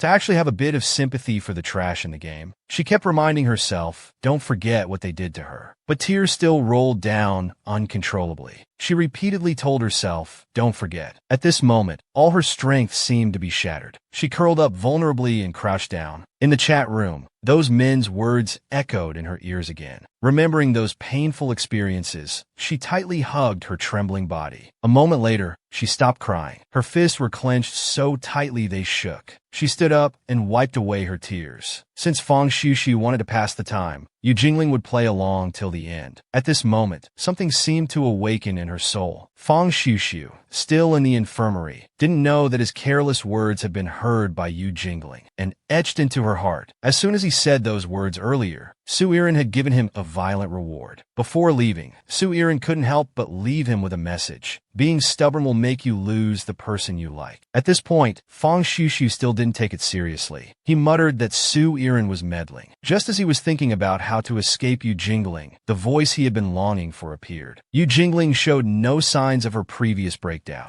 As if thinking she had disturbed Fang Xiuxiu, she apologized to him. As soon as Fang Xiuxiu saw her, his face instantly turned red. He quickly explained that he wasn't talking about her. Yu Jingling touched her face, somewhat embarrassedly, seemingly casually telling Fang Xiuxiu she had brought him something to eat. Then, under Fang Xiuxiu's gaze, she hid the meal box behind her back. She smiled shyly and said, "A guy like you must have many girls bringing you food." Seeing Yu Jingling's cute behavior, Fang Xiuxiu's eyes automatically put on a little white rabbit filter. He frantically denied it. To clear up any misunderstanding, he directly threw away Su Yiren's meal box beside him. Yu Jingling patted her chest, saying she was relieved to see Fang Xiuxiu so energetic. Then her eyes misted over. Tears were about to fall, and she looked at him touchingly. Fang Xiuxiu was clearly very susceptible to the little white rabbit act. He instantly fell for her performance. Yu Jingling raised her hand to wipe the tears from the corner of her eye and apologized to Fang Xiuxiu again. Watching this series of actions, Fang Xiuxiu was overjoyed. She must have feelings for him in her heart. As she was leaving, Yu Jingling noticed the tickets on the bed. Fang Xiuxiu remembered Su Yiren's words. Suddenly inspired, he finally made up his mind. He stood up and grabbed Yu Jingling's hand. The moment their hands touched, the distance between them also closed. Their faces turned bright red. Fang Xiuxiu gave the tickets to Yu Jingling, telling her to keep them. "See you on the weekend." Yu Jingling paused for a moment. Then she broke into a radiant smile. Fang Xiuxiu was stunned by her smile. His heart was beating rapidly along with her bright smile. As soon as she walked out the door, Yu Jingling's expression immediately sank. She stared at the tickets in her hand, a dark light flashing in her eyes. Fang Xiuxiu dressed up carefully and arrived at the amusement park. As the appointed time approached, he grew increasingly anxious. A figure stepping out of the bus caught Fang Xiuxiu's attention. He nervously clutched his phone, his heart pounding wildly in his chest. Yu Jingling, wearing a cute dress, seemed to glow as she waved and walked towards him. Fang Xiuxiu tried to appear calm, pretending to be composed, but the blush on his face was undeniable. Yu Jingling cheerfully called for Fang Xiuxiu to enter the amusement park together. Fang Xiuxiu looked at her profile, momentarily forgetting to control his facial expression. The temperature on his face grew even hotter. Yu Jingling was truly adorable. Walking behind, Fang Xiuxiu couldn't see Yu Jingling's expression in front. Yu Jingling kept watching him from the corner of her eye. A smug smile involuntarily appeared on her lips. Fang Xiuxiu's reactions were all within her expectations. The day before, she had specifically studied the type of girls Fang Xiuxiu liked. She finally concluded that he preferred the type of soft, cute girls who seemed non-threatening. After entering, when asked what to play first, Fang Xiuxiu immediately pointed towards the haunted house. Inside the haunted house, Fang Xiuxiu quickly shielded Yu Jingling behind him. He silently wondered why no ghosts had appeared yet. Yu Jingling immediately saw through his plan. Since that was the case, she might as well play along. She deliberately tugged lightly on Fang Xiuxiu's clothes. Fang Xiuxiu's face was flushed red. Feeling the tug, he turned back to look at Yu Jingling. Yu Jingling, pretending to be scared, called out to him, "Xiuxiu," and told him not to walk so fast. This was exactly what he wanted. It was his time to show his charm. Suddenly, Yu Jingling let out a scream, fearfully throwing herself at Fang Xiuxiu. Her body and voice were trembling. She clung tightly to his back. The reliable man, Fang Xiuxiu, immediately held her securely behind him. Fang Xiuxiu clenched his fist confidently. The haunted house tricks from manga really worked. At this moment, Yu Jingling suddenly noticed something reaching out. A staff member was quietly extending their hand towards Fang Xiuxiu. But the atmosphere was just right at this moment, and she couldn't let them ruin it. She could only apologize. Before Fang Xiuxiu noticed, Yu Jingling stepped on the ghost's hand. The staff member, suffering an undeserved misfortune, tried hard to cover their mouth to avoid crying out. At this moment, Yu Jingling was just like the little white rabbit in Fang Xiuxiu's heart, looking at him pitifully. Fang Xiuxiu believed it was real. Seeing tears in her eyes, he couldn't help but feel a bit regretful. Yu Jingling's eyes were misty in the haunted house. She said she didn't want to disappoint Fang Xiuxiu because he seemed so excited. Hearing this, Fang Xiuxiu felt touched. She had done it for him. Fang Xiuxiu quickly led Yu Jingling out of the haunted house to try other attractions. Then they experienced various couple-oriented activities that lovers typically enjoy. Both of their faces were adorned with sweet smiles. They even took photos with mascots and a large rabbit. Next, they came to the ring toss game, struggling to win a small duck. After several failed attempts, Yu Jingling felt a bit disappointed. Encouraged by Fang Xiuxiu, she threw the last ring. Unexpectedly, it hit the side with a bang.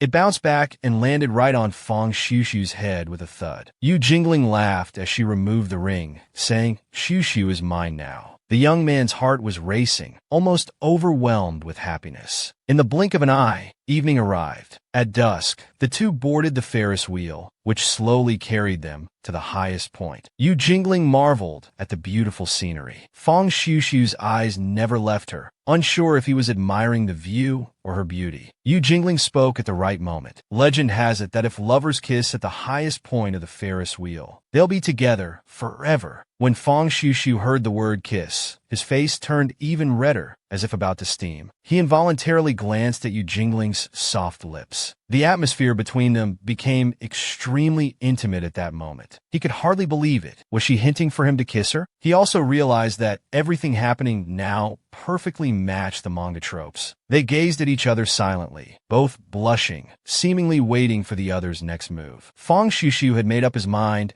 and unconsciously leaned closer to her. But Yu Jingling's voice interrupted him, not allowing the atmosphere to develop further. At this moment, Fang Xiuxiu snapped out of his previous state. Yu Jingling's face showed no sign of anything unusual, as if nothing had happened. Fang Xiuxiu scratched his face, hiding his embarrassment. He internally scolded himself for his recent behavior. Yu Jingling appeared to be in deep thought. The Ferris wheel completed a full rotation, returning to the starting point. She commented that it seemed unlucky. Then, she casually mentioned that she didn't want such a hasty confession either. Hearing this, Fang Xiuxiu wanted to probe further, asking what kind of confession she would like. Yu Jingling genuinely pondered this. However, it wasn't about what she wanted, but rather the type of confession Fang Xiuxiu might like. Like in TV dramas, where the male lead prepares a romantic confession on a stage filled with roses. In front of everyone, he would say here, she closed her eyes briefly, as if preparing something. Suddenly, she said the second half to Fang Xiuxiu, "I like you."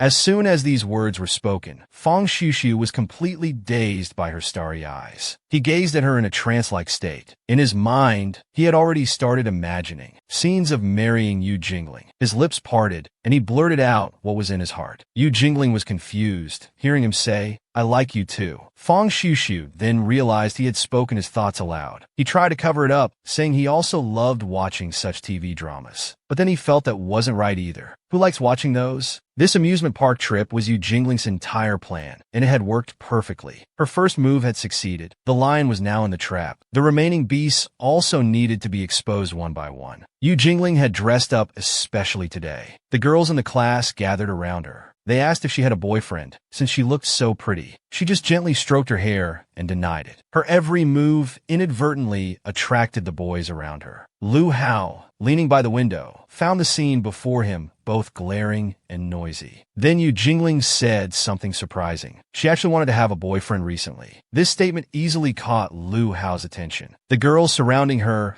were instantly in an uproar upon hearing this. She told them they were too loud, but in her heart, she wanted them to be louder so the players could hear. here. She casually told everyone that her type was someone who was good to her. That would easily make her heart flutter. As soon as she said this, someone took the bait. A gentle male voice came over, asking, "How about me?" This person was the senior teaching assistant, Chio Siyu. As soon as Chio Siyu came over, all the girls' gazes fell on him. Yu Jingling was surprised that even the teaching assistant was involved in the game. Then her head was hit with a file folder. Chio Siyu had given her a strike. He sighed, wondering what she was thinking. Yu Jingling rubbed her still slightly aching head and apologized to him. Yu Jingling was called to the office. A test paper was thrown in front of her. Chio Siyu held a ring, looking at the red crosses on it, asking her to explain why she scored so low. She lowered her head and sincerely apologized to the senior, admitting she had been a bit distracted lately. Chio Siyu sighed, asking if she had been bothered by boys recently. He told Yu Jingling that those stinky boys only knew how to say a few words to flatter girls. She shouldn't end up learning nothing but heartbreak. These words touched Yu Jingling's heart a little. But then Chio Siyu's lips suddenly curled into a meaningful smile. He changed his tone, crouching down and starting to recommend himself, saying she should find a mature man like him. These words reaching Yu Jingling's ears immediately changed her expression. The girls in the class were still worried about her, wondering if she would be scolded by the teaching assistant. One girl, however, mentioned rumors about Chio Siyu. Apparently, he was a repeat offender. There had been rumors before about him having excessive contact with several female students. As soon as these words were spoken, someone darted out from the window. Lu Hao, who had been silent on the side all along, couldn't stand still anymore after hearing this. His face darkened as he rushed towards the office. In the office, Chio Siyu was getting closer and closer to Yu Jingling. He had even said things like asking her to stay after school for personal tutoring. Yu Jingling listened, her fists clenched. Chio Siyu continued speaking those words, completely oblivious. Yu Jingling didn't react outwardly, her expression unclear. But her next actions were to Chio Siyu's liking. Yu Jingling moved closer to him, her words somewhat ambiguous as she agreed. Even her eyes seemed to be shimmering with light. After picking up the test paper, she asked the senior to guide her. Chio Siyu was very satisfied with her response, watching her leave. Before Yu Jingling left, she told him that his hairpin looked like a little rabbit, which suited him well. Yu Jingling knew, of course. This was the effect she wanted. Lu Hao rushed over hurriedly. He saw Yu Jingling just walking out of the office. He suddenly grabbed Yu Jingling's wrist, asking if Chio Siyu had done anything to her. Yu Jingling answered naturally, denying what Lu Hao had assumed. He still didn't quite believe it, so he confirmed again, but still got a denial. As a result, he suddenly slammed his fist on the wall next to Yu Jingling. The wall made a dull sound, startling her. Lu Hao directly cabineted her. He felt Yu Jingling had been acting strange lately. Yu Jingling looked at the boy in front of her, her eyes somewhat evasive. Then she suddenly felt a pain on her head. Lu Hao took off the decoration on her head. Yu Jingling was a bit confused. Then she heard Lu Hao's voice, low and deep, saying something unexpected. "It doesn't suit you. Don't wear it." Lu Hao leaned closer, their bodies very close, making her heart race. He reached up and removed the rabbit hairpin from Yu Jingling's head, saying harshly that it didn't suit her. Hearing this, Yu Jingling also got angry. She recklessly pounced on him, trying to get her hairpin back. Unfortunately, due to the height difference, she couldn't reach it at all. Lu Hao looked at her behavior. His heart stirred. He took the opportunity to mess up her hair with his hand. Compared to the hairpin that was considered cute after a few compliments, he found this silly fish more interesting. Touching her hair, his words were still unpleasant. He even said, "You said you want a boyfriend. Can you get one wearing this kind of thing?" This sentence angered Yu Jingling. She suddenly pushed him away, her tone full of anger. What did he know?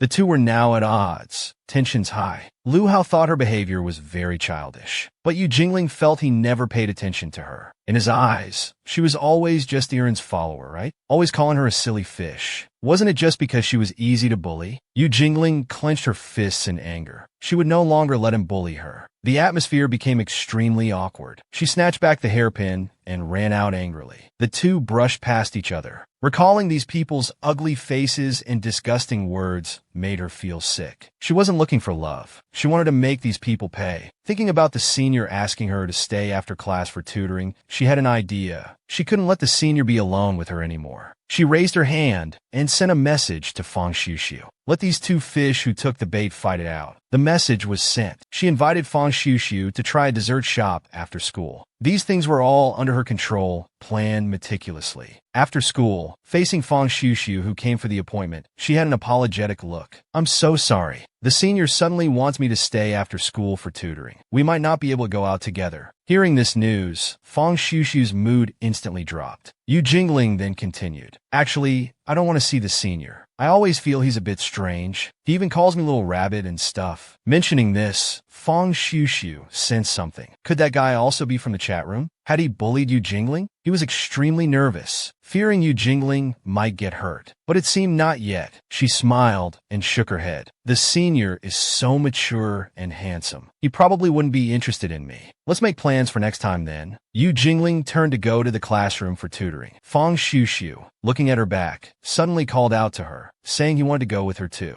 So in the classroom, Chiu Siu saw Fang Xiuxiu coming together, angry but unable to express it. He didn't remember asking him to stay after class. And Fang Xiuxiu, not to be outdone, forcefully said he loved studying and came to ask questions. Since he said so, the senior had no reason to refuse. He had to agree to let him stay. Yu Jingling opened her backpack. Inside her notebook was an instant photo. It was a picture of her and Fang Xiuxiu at the amusement park last time. The photo was very cute. She used it as a bookmark in her book. Seeing how close they seemed, the senior was a bit concerned. She nodded as if immersed in good memories. Last time, they went to an expensive restaurant and bought many gifts. She thought Fang Xiuxiu was very nice. Hearing such praise, he became extremely inflated, like his little universe was exploding. Suddenly, Jingling realized she forgot her notebook. Smiling, she apologized to both of them, saying she needed to go back to the classroom to get it. As the girl closed the door,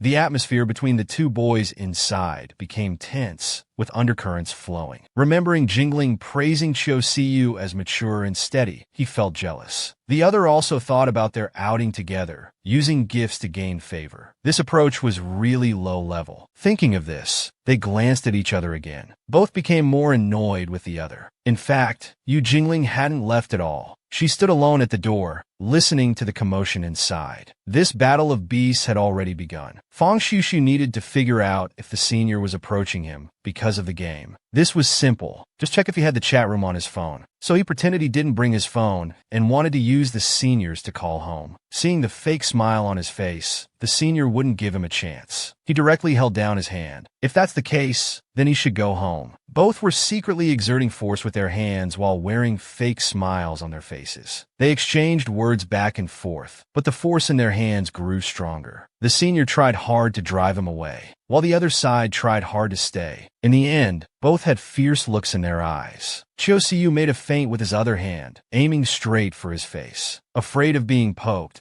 he could only retreat to dodge, turning pale with fright. Realizing the senior had tricked him, he became furious. Chiu Siu then mockingly said, "The intelligence this student lacks, the senior can't teach. Please go back." Unwilling to lose, Fang Xiuxiu suddenly had an idea. He took out his phone and secretly took a photo. Chiu Siu couldn't dodge in time. Caught off guard by the photo, he wondered, didn't he say his phone was dead? How is it working now? But Fang Xiuxiu couldn't care less now. As soon as the phone beeped, a new picture appeared in the chat room. It was the photo he just took. Seeing this, he was confused. He never thought he would use such a childish trick. "You took this photo of me, didn't you little brat?" Seeing the senior's angry questioning, it indirectly confirmed that he was also a player. He knew the senior had ulterior motives in approaching Yu Jingling. The senior, unwilling to be outdone, also took advantage when he was off guard. He took a photo and posted it in the chat room. Soon after, multiple memes of the two appeared in the chat room. Both were furious about the photos, accusing each other. They even recorded a video. This prompted the fox to come out and remind them that this behavior wouldn't earn them points. Yu Jingling, standing at the door watching all this, laughed until her stomach hurt. She never thought he would be so creative. Inside the room, the two were still arguing face to face. 10 minutes later, both were panting from exhaustion. They couldn't keep dragging on with each other. Since both were players, if they were eliminated, they'd be eliminated together. Fang Xiuxiu didn't care about anything else now.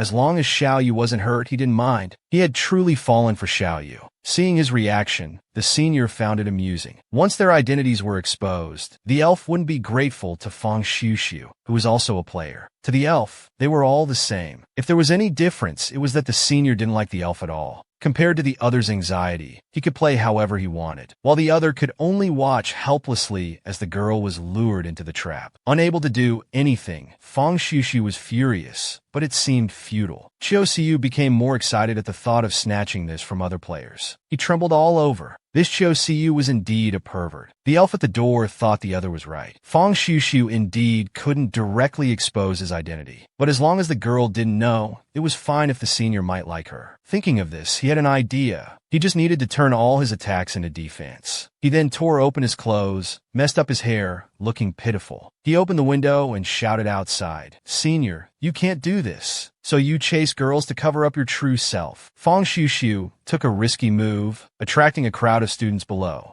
Sensing gossip, everyone became enthusiastic. Soon, they were discussing heatedly. Stunned by Fang Xiuxiu's shamelessness, Chiu Siu pulled him back from the window. He closed the curtains and covered his mouth. Even if he wanted to harm him, did he not care about his own reputation? Fang Xiuxiu looked unconcerned. He was often gossiped about anyway. This was a terrible tactic of mutual destruction. Yu Jingling couldn't bear to watch. Even if he faced some gossip, it was much better than Xiao Yu being deceived by them. Hearing this, the elf was moved. She tried to convince herself. He did this to win. Don't be fooled by appearances. Then Yu Jingling knocked on the classroom door. The room was a mess, and the two hurriedly tidied up. The senior didn't forget to threaten him. If he revealed his identity, the girl would never like him. Yu Jingling pretended to know nothing and asked what happened. The two awkwardly made excuses. Fang Xiuxiu couldn't sit still. He directly offered to walk her home. The senior again hinted not to reveal his identity. Out of the classroom, Fang Xiuxiu looked serious.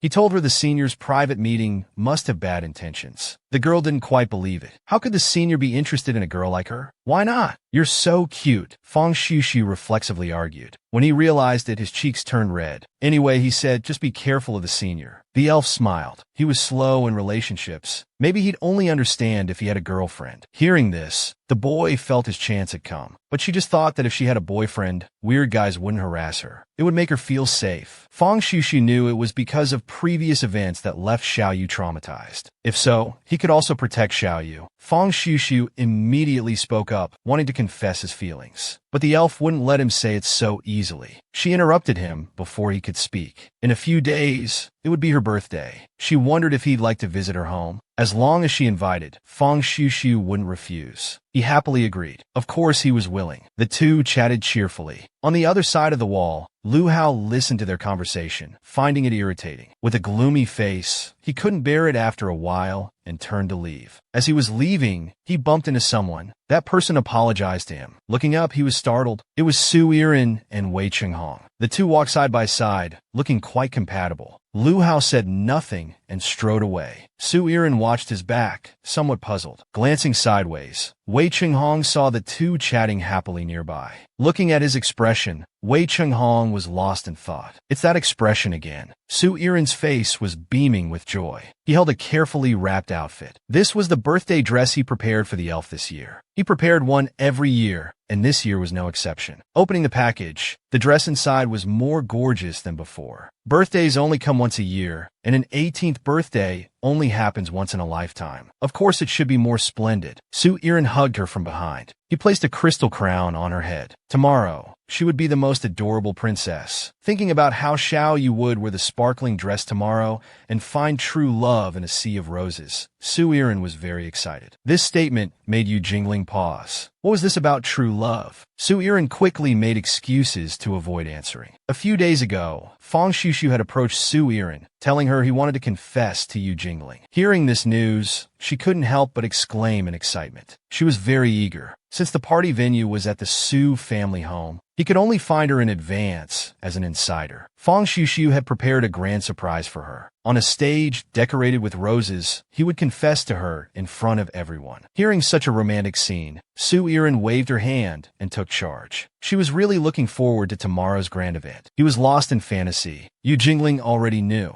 She had smelled roses in the empty room since last night. It was obvious this was the surprise the two had prepared. Fang Xiuxiu Shushu, that fool, really fell into the trap according to plan. She sighed, feeling a bit reluctant. Did she really have to make a move against Fang Shushu? At the birthday party, Yu Jingling slowly walked down the stairs in her dress. Even Lu Hao, who attended the party, was stunned. She looked like a fairy. Accepting congratulations from those around, she smiled and returned their greetings. The atmosphere was very lively. Su Yiren was also extremely happy. She noticed Lu Hao standing to the side. They hadn't spoken since their argument last time. Sneakily, Lu Hao pulled out a bunch of things from behind. A big pink sack filled with various cute hair clips. She thought he was going to bully her again, but unexpectedly, he brought her gifts. Yu Jingling was also surprised. This gesture had a reconciliatory meaning. Listening to Lu Hao's awkward speech, she couldn't help but smile. Someone called out silly from behind. She turned around to see Fang Shushu in a splendid prince costume. He stood there embarrassed. The overly grand outfit made her chuckle. Shushu had dressed up very seriously today. He planned to confess to her today. Since Xiaoyu said she wanted a grand wedding, him dressing as a prince was completely like a fairy tale. He came just to say that his gift would be a little delayed. They agreed to meet again later. Wei Qinghong appeared at the right moment. She sensed that Fang Shushu really liked her. Yu Jingling didn't immediately realize who he was talking about. She thought Lu Hao couldn't possibly like him. She noticed that he had liked Su Yiren since childhood. Whenever Wei Qinghong interacted with her, Fang Shushu and Lu Hao were filled with hostility. If they didn't believe it, they could try. He then moved closer to the elf. The two looked towards that direction through the reflection in the glass. The two men were staring at them at that moment, their eyes full of pressure. He was also startled. Seeing his cute reaction, Wei Qinghong laughed genuinely. So he could laugh like this too. Usually, he always had a mature and stable appearance. Yu Jingling was perceptive. She couldn't fail to notice their feelings. She just didn't understand why she had to play games with Fang Shushu. He was sincere, because the way he looked at her was familiar to her. Fang Shushu, waiting on the side, angrily drank a glass of beer. This guy was saying something again. Let him show off if he wants. Anyway, once he completes the surprise confession, they can live happily together. Suddenly, someone maliciously bumped into Fang Shushu. Chiu Siyu walked over with a bouquet of flowers, mocking him for dressing like a clown. After their last confrontation, the two were now at odds. They started arguing as soon as they met. Fang Shushu crouched to the side, practicing his confession. He knelt on one knee, offering a ring with his right hand. Suddenly, the ring was snatched away. The person mocked that this room was decorated like a proposal. It's just a game. Is it necessary to play it so big? That depends on whether he has the chance. Chiu Siyu pushed him hard. Angry, Fang Shushu chased after her. Unexpectedly, he was led into another room. The moment the door closed, he realized he had fallen into Chiu Siyu's trap. Fang Shushu stared at Chiu Siyu, shouting "Old Bear," demanding she return the ring. But Chiu Siyu even provoked him, telling him to come and get it himself. Fang Shushu couldn't stand it. He grabbed a lamp, ready to attack. Chiu Siyu was frightened and quickly shouted, "Wait, it was just a joke. Don't be so impulsive. Young people are really hot-blooded." Fang Shushu angrily said, "Stop talking nonsense. Give it back to me quickly." But embarrassingly, the ring was stuck on Chiu Siyu's hand. Fang Shushu, enraged, rushed over. "Stop joking around. I'm going to chop off your dog paws." But he ended up being pinned down on the ground instead. Chiu Siyu laughed at how naively cute he was. Fang Shushu shouted frantically, "If you don't let go, I'll bite you to death." Chiu Siyu stared at Fang Shushu and said, "Let's see if your mouth is more powerful, or if I can make you obedient." Saying this, he tore down the curtain and tied Fang Shushu up tightly. Chiu Siyu dusted off his hands with a victorious pose. "Come and bite me if you can, little kitten." But Fang Shushu's mouth was gagged. He couldn't make a sound. Chiu Siyu took off the ring, reassuring Fang Shushu. After all, they were players on the same boat. He would help him deliver the birthday gift to the little rabbit. Chiu Siyu opened the door, turning back to say, "Those flowers and candles prepared downstairs, you put a lot of effort into them, right? Tonight, I'm going to steal your kiss in the room you carefully arranged." At the party, Yiren anxiously waited for Fang Shushu. The agreed time was almost up, but he still hadn't appeared. Xiaoyu was concerned about why Yiren seemed distracted. Yiren replied it was nothing. She told Xiaoyu not to leave, saying she would go check if the cake was ready. She'd be right back. Xiaoyu thought worriedly, "It seems the time is about right. How is Fang Shushu so easy to control?" Just throw a piece of meat, and he jumps right into the trap. At this moment, Chiu Siu approached Xiao Yu with flowers. He asked why she looked so gloomy on her birthday. He handed her the flowers and wished her a happy birthday. Xiao Yu suddenly noticed the ring on the flowers and thought it was cute. Chiu Siu took the ring and put it on her finger. He said that when he saw the ring, he thought it would suit Xiao Yu.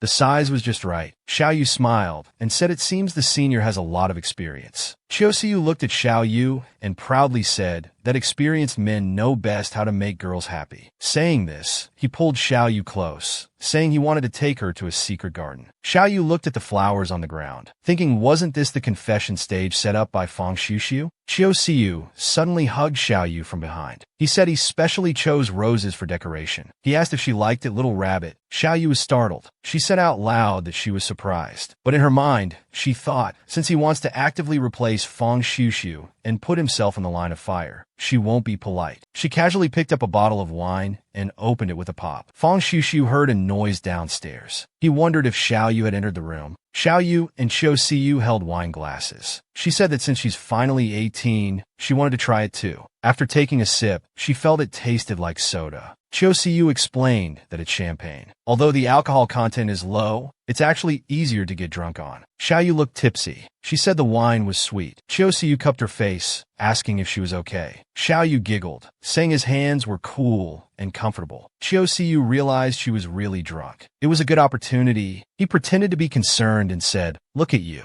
Alone with a mature man, getting drunk so easily. Aren't you too unguarded?" Xiao Yu was also thinking to herself that he was the one without guard. How else could she make him lower his guard if she didn't pretend to be drunk? She held the wine glass and accidentally spilled it on Chiu Siu. She quickly apologized, saying it was all her fault and that she would help clean it. They got closer and closer. Xiao Yu, in a drunken state, asked Chiu Siu what else people do when they turn 18 besides drinking. Chiu Siu explained that they can go to bars, get bank loans, and do many things. As he spoke, he tilted Xiao Yu's chin up. He thought to himself that he didn't expect it to be this easy. Just as they were about to kiss, Xiao Yu suddenly shouted no and slapped him. Chiu Siu was stunned by the slap. Xiao Yu covered her mouth shyly, asking if the senior was trying to kiss her just now. Chiu Siu thought it was mutual. Xiao Yu cried, tears streaming down her face, saying she wasn't the kind of girl who casually kisses people. Chiu Siu tried to comfort her, but received another slap. Xiao Yu cried and scolded him, saying she never thought he was this kind of person. Does he do this with everyone? Even with girls he's not in a relationship with? She was so disappointed in him. Chiu Siu stuttered, trying to explain. Xiao Yu had always thought that the rumors about him and other girls at school were all false. She thought they must have been spread by girls who liked him but couldn't have him. It turns out it was all her self-consolation. She looked at Chiu Siu and shouted that his intentions in approaching her were impure. She turned to leave, but Chiu Siu grabbed her, asking her to listen to his explanation, saying he was serious. Xiao Yu secretly smiled, thinking he had taken the bait. Chiu Siu thought he would scare away the little rabbit and lose the game. In his panic, he made a rash decision. Chiu Siu grabbed Xiao Yu's arm, asking her how he could make her believe him. He said she was different from other girls. She was special. Xiao Yu told him to prove it. She asked him to say it in front of others. Chiu Siu hesitated. Xiao Yu pressed on. She asked if there was another reason. She mentioned hearing another rumor recently, saying that he was actually approaching girls frequently to hide his true preferences. Chiu Siu was troubled. He grabbed her, telling her not to believe those rumors. Xiao Yu pushed his hand away, saying with certainty that if that were the case, she could understand. Then she turned and walked away. Chiu Siu watched her leave, thinking this was bad. Fang Xiuxiu would definitely mock him. He could only pretend to agree for now, stabilize the situation,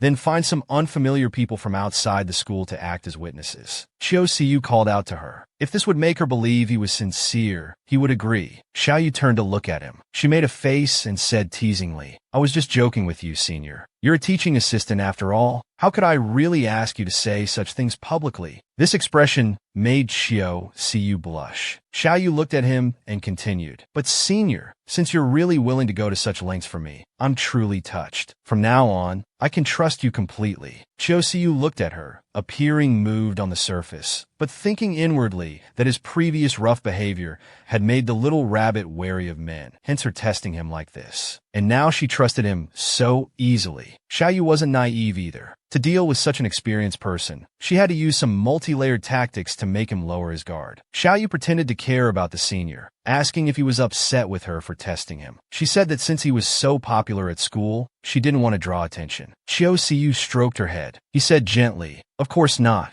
Actually, I hesitated at first mainly because I was afraid those girls who pursued me might harass you. Let's keep this between us as our secret." Xiao Yu looked towards the door. They had been gone for so long, people might get suspicious. She said she'd go out first, and Chio Siu would follow. They stood at the door preparing to sneak out. Unexpectedly, Chio Siu kissed Xiao Yu's nose tip, saying, "Remember, it's our secret." Xiao Yu nodded with a red face. Then they left one after another. After leaving, Xiao Yu stood still for a moment, hugging her head and thinking, "Damn it." Then she ran to the fountain, scooped up some water, and splashed it on her face. She thought to herself, "Chio Siu, you disgusting guy." Suddenly, someone called out to her from behind, "If you rub any more, your skin will break." Xiao Yu turned around. It was Wei Chenghong sitting there. Xiao Yu awkwardly made an excuse, saying she had accidentally dirted her face. Wei Chenghong smiled and said, "Silly girl, your skirt is wet." Xiao Yu then realized half her skirt was soaked in water. Wei Chenghong took out a gift, saying she was wondering when to give it to her. Xiao Yu accepted the gift and opened it. It was the dress she had tried on last time. In the villa's courtyard, Xiao Yu came out wearing the new dress. Chenhong saw that it fit Xiao Yu perfectly and was glad she hadn't forgotten her size. Xiao Yu looked at the dress. The one the shop assistant had her try on last time was a bit big. She wondered how Chenhong knew to buy a smaller size. Chenhong looked at her and said, "Because I helped you put it on last time. Do you need help this time too?" Xiao Yu suddenly remembered that day in the fitting room. Her face turned red with embarrassment, and she shouted, "No need to help," Chenhong said. She then reached out and undid Xiao Yu's hair. Xiao Yu's hair suddenly fell loose. Chenhong looked at her proudly and said, "This looks better." The wind rustled through the leaves, and their shadows were reflected in the fountain pool. Xiao Yu shyly held her hair, saying thank you to him. Chenhong looked at her face. This was the smile he wanted to see. Clean, gentle, and sincere. Not the kind of smile used to please boys. Suddenly, Xiao Yu pushed him away. Was even Chenhong going to lecture her? They didn't know anything. They just liked to criticize girls. Like Lu Hao. It was actually he who taught her to hide her thorns and learn to pretend. Suddenly, Chenhong grabbed her hand and hugged her, shouting, "I'll do it. You don't need to use this smile as a disguise or thorns. You don't need to hurt those who hurt you. I'll make them pay the price for you.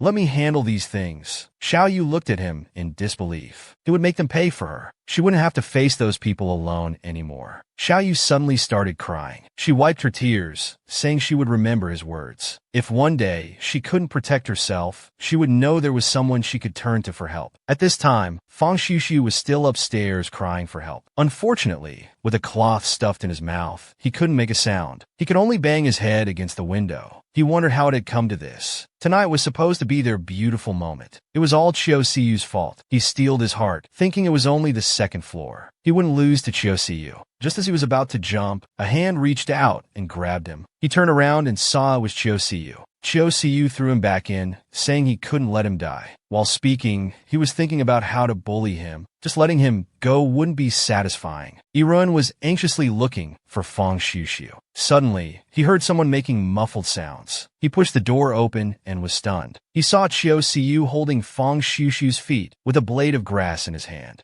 He said, "Excuse me," and quickly closed the door. He didn't hear Chio Siu's loud explanation that it wasn't what he thought. In the school hallway, Irin asked Xiao Yu for yesterday's homework. Xiao Yu had anticipated this and let him copy it. He kissed Xiao Yu, saying he loved her the most. Suddenly, Xiao Yu seemed to see something. Irin asked what was wrong. Xiao Yu said it was nothing, telling him to do it himself next time, or his uncle would scold him if he failed the exam. It turned out Fang Xushu had been secretly following Xiao Yu. No matter where she went, Fang Xushu was always behind her. In the library, Xiao Yu finally couldn't stand it anymore. With a quick turn, she hid. Fang Xushu couldn't find her and anxiously came out from behind the bookshelf. At this moment, Xiao Yu slapped Fang Xushu from behind, saying she caught him. Fang Xushu was so scared he shouted loudly. This drew disapproving looks from everyone in the library. Xiao Yu covered his mouth, gesturing him to be quiet. Suddenly, he noticed the ring on Xiao Yu's hand. Xiao Yu explained that Chio Siu gave it to her on her birthday. She asked if it was cute. Fang Xushu, feeling upset, shouted that it was ugly. This not only startled Xiao Yu, but also made everyone in the library turn to look. Fang Xushu comforted Xiao Yu. but lowered his head. He thought to himself, how could it be ugly? This was the gift he had chosen. He remembered how she looked wearing it, tried hard to recall the size of her finger, and spent an entire day in the store picking out the gift. But not only was it taken by that guy, he was also tied up on the second floor, doing such embarrassing things, he couldn't even speak about it. Xiaoyu thought she had said something wrong and apologized to Fang Xiuxiu. Fang Xiuxiu shook his head repeatedly, thinking it was he who was useless, yet he shouted at her. So he shouted sorry to her and ran away crying. In the hallway, Xiaoyu looked at the ring on her hand. She thought about her birthday. Something must have happened between Fang Xiuxiu and Qiu Siyu. Most likely, he was no match for Qiu Siyu. Even the Rose house could be taken over. Maybe even this ring. Suddenly, Qiu Siyu interrupted her thoughts, asking if it was that beautiful. Xiaoyu looked at him and said, of course it's beautiful. It's from Senior. Suddenly, Qiu Siyu grabbed her hand and pushed her against the wall. He told Xiaoyu that showing such a cute expression would make him dangerous. Xiaoyu raised her book to cover her mouth, saying she hated it. What if someone saw? She wondered if he was going to kiss her again. Qiu Siyu took the book from her hand, saying it was her fault for being so cute. They got closer and closer. As a result, Xiaoyu slapped the book on his face again. He said it seemed someone had left first. After Xiaoyu left, Qiu Siyu looked at the camera in his hand. He thought it was so close. If he could just capture some intimate footage, he could post it in the chat room and lead the game. Xiaoyu ran far before stopping. She thought Qiu Siyu was such a jerk. She really didn't want to be entangled with him for a moment. She needed to find a way to deal with him harshly. At this time, several girls came up, angrily questioning Xiaoyu.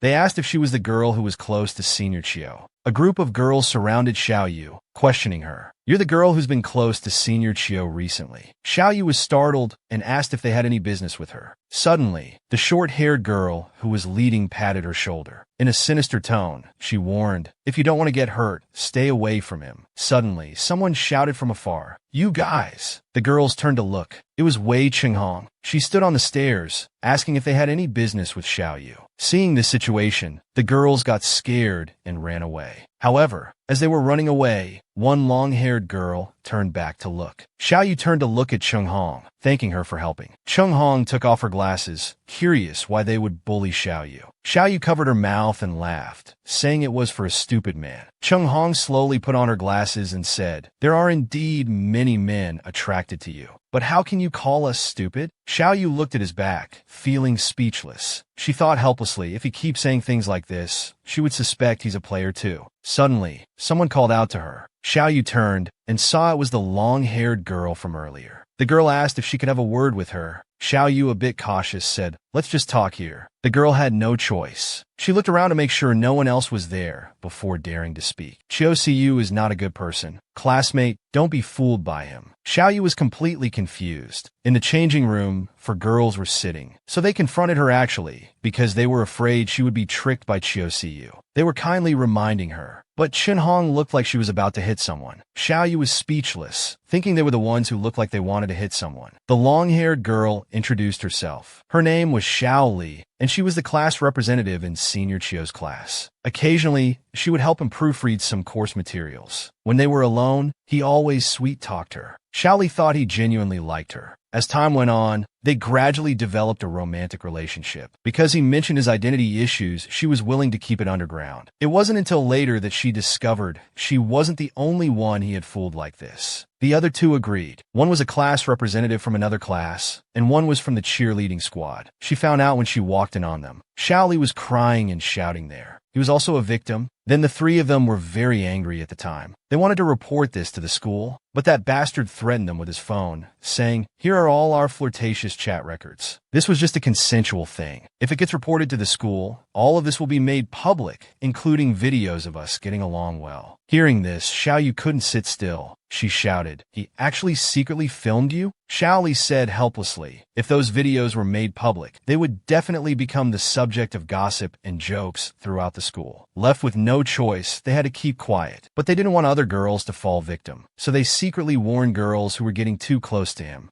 Xiaoyu asked if this was effective. The 2 suddenly pointed to one of them. If it wasn't effective, they wouldn't have gone from 2 people to 3. She shrugged and said love makes people blind, until she personally discovered the secretly filmed videos. She had thought these two were just jealous gossips. Xiaoyu stroked her chin. So that's how the rumors in school started. Xiaoli looked at her and said, "We're now risking having our videos exposed to warn you. You must believe us. I really don't want to see any more girls being deceived." Xiaoyu looked at them sympathetically and asked, "But are you really willing to be suppressed by him like this forever?" The short-haired girl said they weren't willing, but what could they do? Standing up to him sounds cool and heroic. But if the videos really get leaked, no one will sympathize with us. Women will only become the subject of ridicule and abuse. No one will really think we're just people who fell for the wrong person. Instead, we'll be seen as indecent and slutty. Celebrity nude photos and perverted news are all like this. All these girls can do is try to reduce the number of victims. Xiaoyu thought while holding her chin. This not only doesn't solve their problem, but also can't protect other girls. Everyone should think of a once-and-for-all solution to fundamentally solve the problem of him seducing young girls. The 3 girls thought together about cutting it off completely. Xiaoyu shouted that's not it. She meant using some boys' methods. She suddenly thought of a male classmate surnamed Fong. In the classroom, Chiu Siyu was handing out teaching materials. He instructed the class representative to share the key points from his computer with everyone. Xiaoli could only humbly say yes. Chiu Siyu was explaining the key points on the projector, but when he looked up, it was actually, "My lord, I can't. This servant has no more sheep." The students in their seats were shocked. Isn't this the novel about the prince and the little eunuch? So Chiu Siyu's taste is this heavy. Chiu Siyu's face turned red as he shouted, "What is all this?" Xiaoli looked at him and said she didn't know. She just sent the file package he gave her directly. "Ah," Chiu Siyu shouted. "Is it some kind of virus? Quickly turn it off, then look at the students below. The previously ordered materials have also arrived. Let them take them back and distribute them to their team members." Then he pointed to that stack of materials and told them, "Open them yourselves. Take according to the number of people in your class." But when the students opened them, they turned out to be some boys' love comics and novels. Chiu Siyu was completely stunned. What's going on here? This wasn't what he ordered at all. Furious, he ran back to the office to call the supplier and ask what was going on. But the office was full of rainbow flags and figurines and posters of muscular men. The students had never seen such a scene. They were taking photos click after click. Chiu Siyu shouted with a red face for them to get out quickly. He frowned in the crowd, guessing who was playing tricks. Could it be that annoying kid surnamed Fong again? At this moment, an alligator appeared from under the desk. It took a bite at Lu Hao's butt. It gave him such a fright that he broke out in a cold sweat. He turned his head to look and then turned back. Just as he turned back, the alligator bit him again. He got really angry. He turned around and grabbed Chiu Siyu. Grabbing him by the collar, he lifted him up. He called him a pervert. He said if he touched him with his paws again, he would kick his butt. Then he stormed off angrily, leaving a confused Chiu Siyu standing there with question marks. Meanwhile, Xiaoyu was under the desk, trying to hold back her laughter until she was in tears. A few days later, rumors spread throughout the school. Chiu Siyu had ordered rainbow comics as study materials for the school. He projected online fiction as course materials, and he was even handsy with male students. A few days ago, there were even sounds of a boy shouting no coming from his office. Chiu Siyu had no choice but to quickly run away from here. He ran until he was out of breath. He finally found a place with no one around. He frowned, thinking about who could be spreading these lies. Suddenly, Xiaoyu came down the stairs. Glowing like an angel, she called out, "Senior Chiu Siyu, are you all right? You look terrible." Chiu Siyu looked at her and said embarrassedly, "Thank you.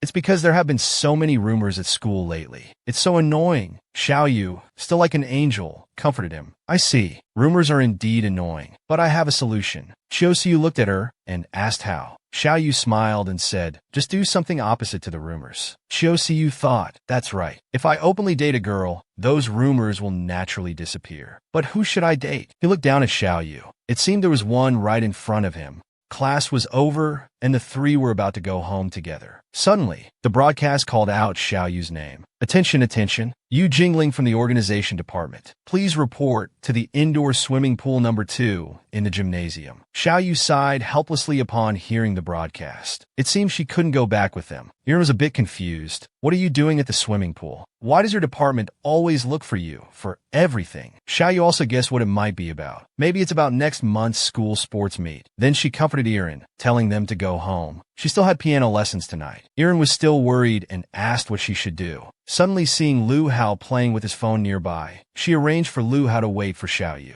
Xiao Yu said goodbye to the two, saying she'd return to the classroom later. On the way, a girl gave Xiao Yu a rose. Boys also gave her roses. Xiao Yu figured out what was going on. She thought to herself that it was time. Along the way, countless people gave her roses. Then she came face to face with the leader of the three sisters. They didn't greet each other, but passed by. As they passed, Xiao Yu said softly, "The net is closing." In the swimming hall, everyone was waiting for the main character to appear. After Xiao Yu entered, many people complimented her for being cute and pretty. Xiao Yu still acted, saying, "What's going on here?" At this time, the three sisters were also mixed in the crowd, observing everything. Suddenly, the lights brightened. Chiu Siyu made a dazzling entrance, shouting Xiao Yu's name. Xiao Yu responded from below, calling him senior. Chiu Siyu explained, "Sorry for tricking you to come here. It's because I have something to tell you." In his heart, he was thinking, take more photos. The more people, the more we can break that ghost rumor. Meanwhile, he would win that game. Then he pretentiously spoke words of love. "All this time, I've been unable to get you out of my mind. So I thought long and hard about it. I decided to tell you my true feelings." Then with a jump, he splashed into the water. Xiao Yu was startled and shouted, "Senior!" There was no movement on the water surface. Everyone was discussing if it had been too long. Why hadn't he come up yet? Xiao Yu looked at the water surface with concern, calling out senior. Realizing something was wrong, she threw down the flowers in her hands and crouched by the pool, shouting, "Senior, don't scare me." Everyone was saying, "Could something have happened?" Lu Hao also came to watch the show. He asked what had happened. Xiao Yu was explaining to him, "Senior Chiu Siyu." But before she could finish, Chiu Siyu surfaced, holding a large bouquet of roses. Xiao Yu was so surprised she covered her mouth. Chiu Siyu, still in the water, said, "This is all prepared for you.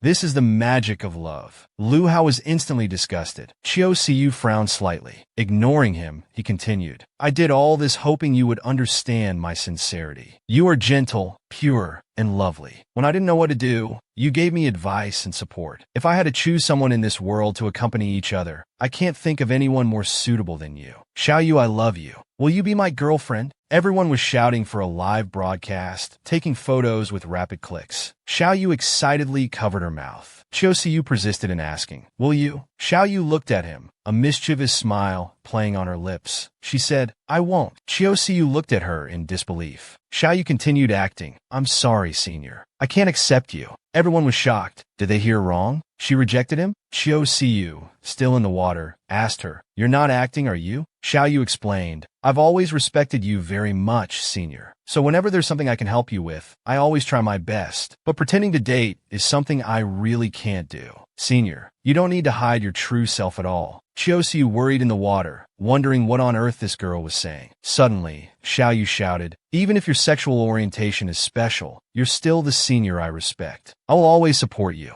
Moreover, in this era, everyone can accept and embrace differences. I hope you can soon break through your inner barriers and bravely pursue true love. Instead of wasting your beautiful and short life caring about others' views and using female classmates to disguise yourself. I believe everyone will support you just like I do." The classmates also shouted, "That's right. We will support you, senior. Come on, be brave and be yourself." Chiu Siyu helplessly said, "It's not like that." But no one listened to him. They were all saying, "Let him be brave and be himself. We will all support you." Everyone jumped into the water. They lifted Chiu Siyu and tossed him into the air, shouting, "Senior, go for it. Understanding forever. Rainbow forever." At this moment, not just in the swimming hall, but the whole school knew about this news through the live broadcast. They were all shouting, "So touching. Share it, share it." Xiao Yu looked at the senior in the crowd. Chiu Siyu ran out and slammed the door shut. "Damn it, how did things turn out like this?" At this moment, Xiaoyu stood behind him and said, "Isn't this what you brought upon yourself, senior?" Xiaoyu looked at her and shouted, "It was you! You were behind all this!" Xiaoyu was still acting coy, saying, "What are you talking about, senior?" Little Rabbit doesn't understand. Xiaoyu's voice was trembling as he asked, "When did you find out?" She tilted her head and asked, "Find out what? That senior is shameless?" Xiaoyu shouted, "So your obedience was all an act." Xiaoyu sat there, looking at him with a superior attitude. "What's wrong? Not fun, senior? I thought you enjoyed this kind of chase game.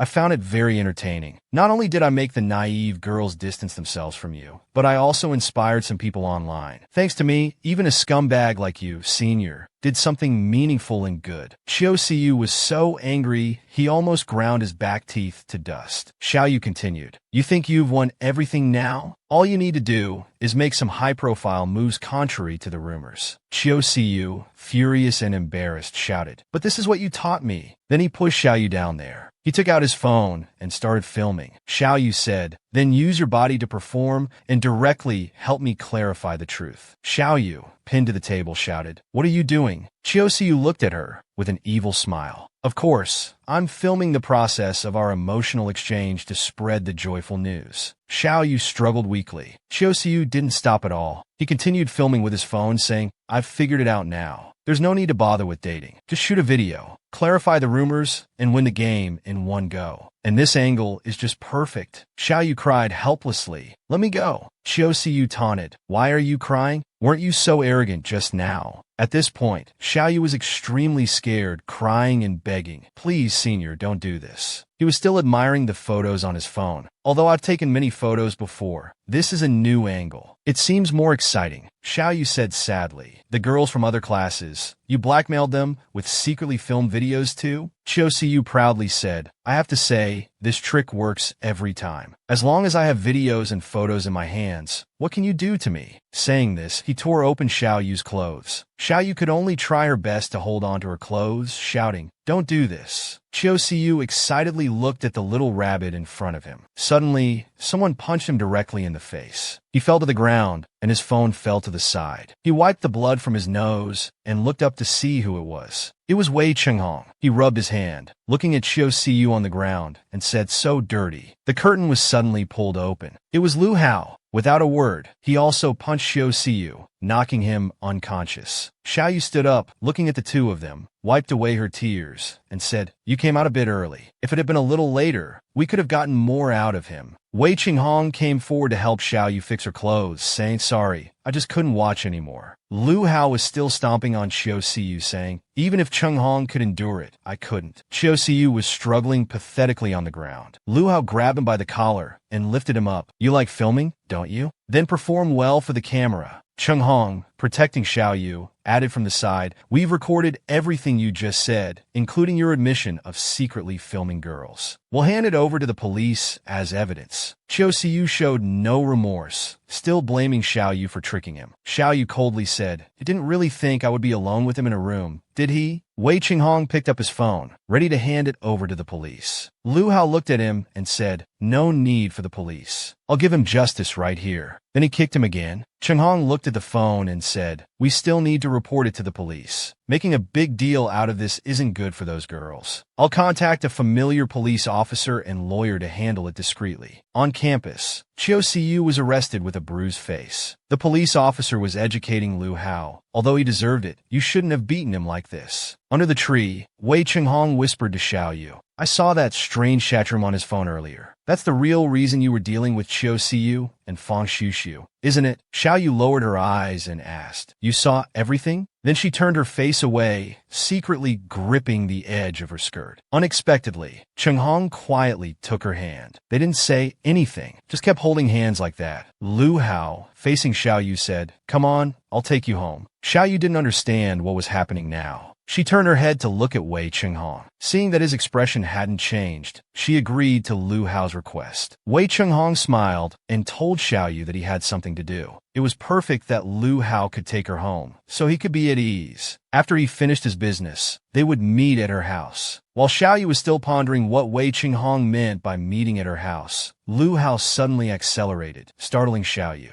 During the ride, because of the high speed, Xiao Yu kept begging Lu Hao to slow down. She was scared, but Lu Hao seemed not to hear, showing no intention of acknowledging Xiao Yu's pleas. Finally arriving at the Su house, Lu Hao braked hard. Xiao Yu quickly got off before the car had fully stopped. As soon as she got off, she started scolding Lu Hao, driving so fast. Do you have a death wish? But Lu Hao seemed not to hear Xiao Yu speaking. He murmured, "You don't trust me?" Xiao Yu didn't understand how Lu Hao had gone from the issue of driving to trust. She could only say, "What does trust have to do with you driving so fast?" Lu Hao suddenly shouted, "You trust me, so why didn't you tell me when you were bullied? If I hadn't happened to enter Chiu Siyu's office with you, do you know what would have happened to you? How could you, a girl, fight against that kind of scumbag?" Xiao Yu had never seen Lu Hao so angry before. She was a bit stunned and didn't know how to comfort him. She only said that she knew what she was doing. She had anticipated that Chiu Siyu would be furious, so she had asked Wei Chenghong for help in advance. There was no need to worry. But Lu Hao wasn't angry about this. He was angry that Xiao Yu would rather ask for help from someone she had only known for a few months than come to him. Xiao Yu wanted to explain that things weren't as he thought. There were other reasons for asking Wei Chenghong for help. But before Xiao Yu could explain clearly, Lu Hao let go of her and said, "Whatever, do as you please."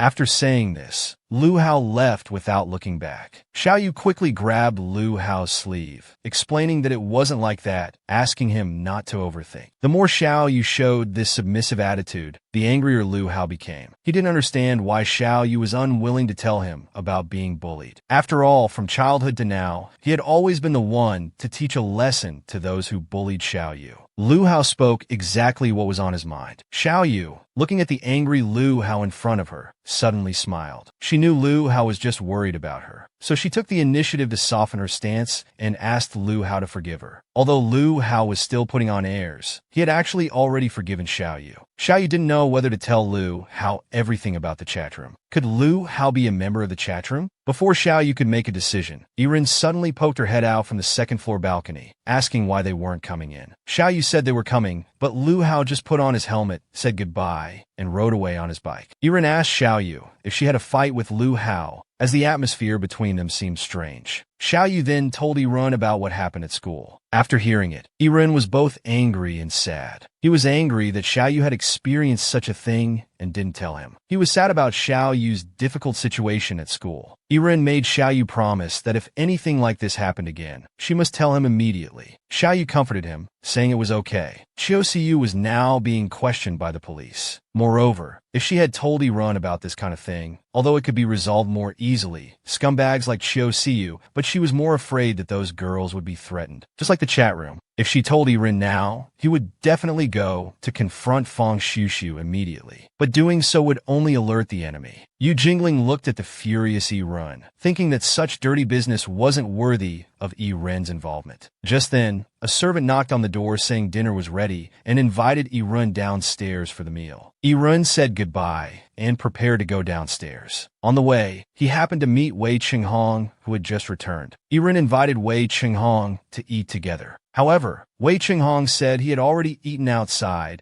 and now needed to go upstairs to handle some business. Hearing this, Yiren didn't insist and went downstairs to eat by himself. As Wei Chenghong was going upstairs, he glanced back and his eyes met with Yu Jingling's, who was behind the door. In the room, Wei Chenghong looked at the chat history on his phone, feeling angry. There were such terrible people at school. Yu Jingling now decided not to hide anything from Wei Chenghong. Wei Chenghong had already seen a general overview of the chat room situation on Chiu Siyu's phone. Now, there were still 6 people in the chat room. 3 identities could be confirmed. Eagle was Su Wangshu, Bear was Chiu Siyu. As for Lion, Wei Chenghong had already guessed it was Fang Shushu. Wei Chenghong asked Yu Jingling what to do about Fang Shushu. Yu Jingling just said to leave him alone. Dealing with others was more important. Wei Chenghong smiled knowingly, saying she already had him in her grasp. Yu Jingling stubbornly said that Fang Shushu was the one who first participated in this heart-tricking game. What she did could only be considered as him reaping what he sowed. Wei Chenghong looked at the quibbling Yu Jingling and slowly approached. Since it was a heart-tricking game, the method to break it was very simple. Yu Jingling looked up and asked, "What method?" Wei Chenghong smiled slightly. "Date me." After hearing Wei Chenghong's suggestion, Yu Jingling thought carefully and found it was indeed a good method. If they pretended to date, it would indeed force the people in the chat room to make a choice. Either give up the challenge knowing it's difficult, or quickly make a move to attract her attention. Either way, it would be enough to expose the remaining 3 people. Wei Chenghong looked at the assertive Yu Jingling and sighed helplessly, saying, "So, you mean you still want to find out the remaining 3 people?" "Yes," Yu Jingling answered firmly.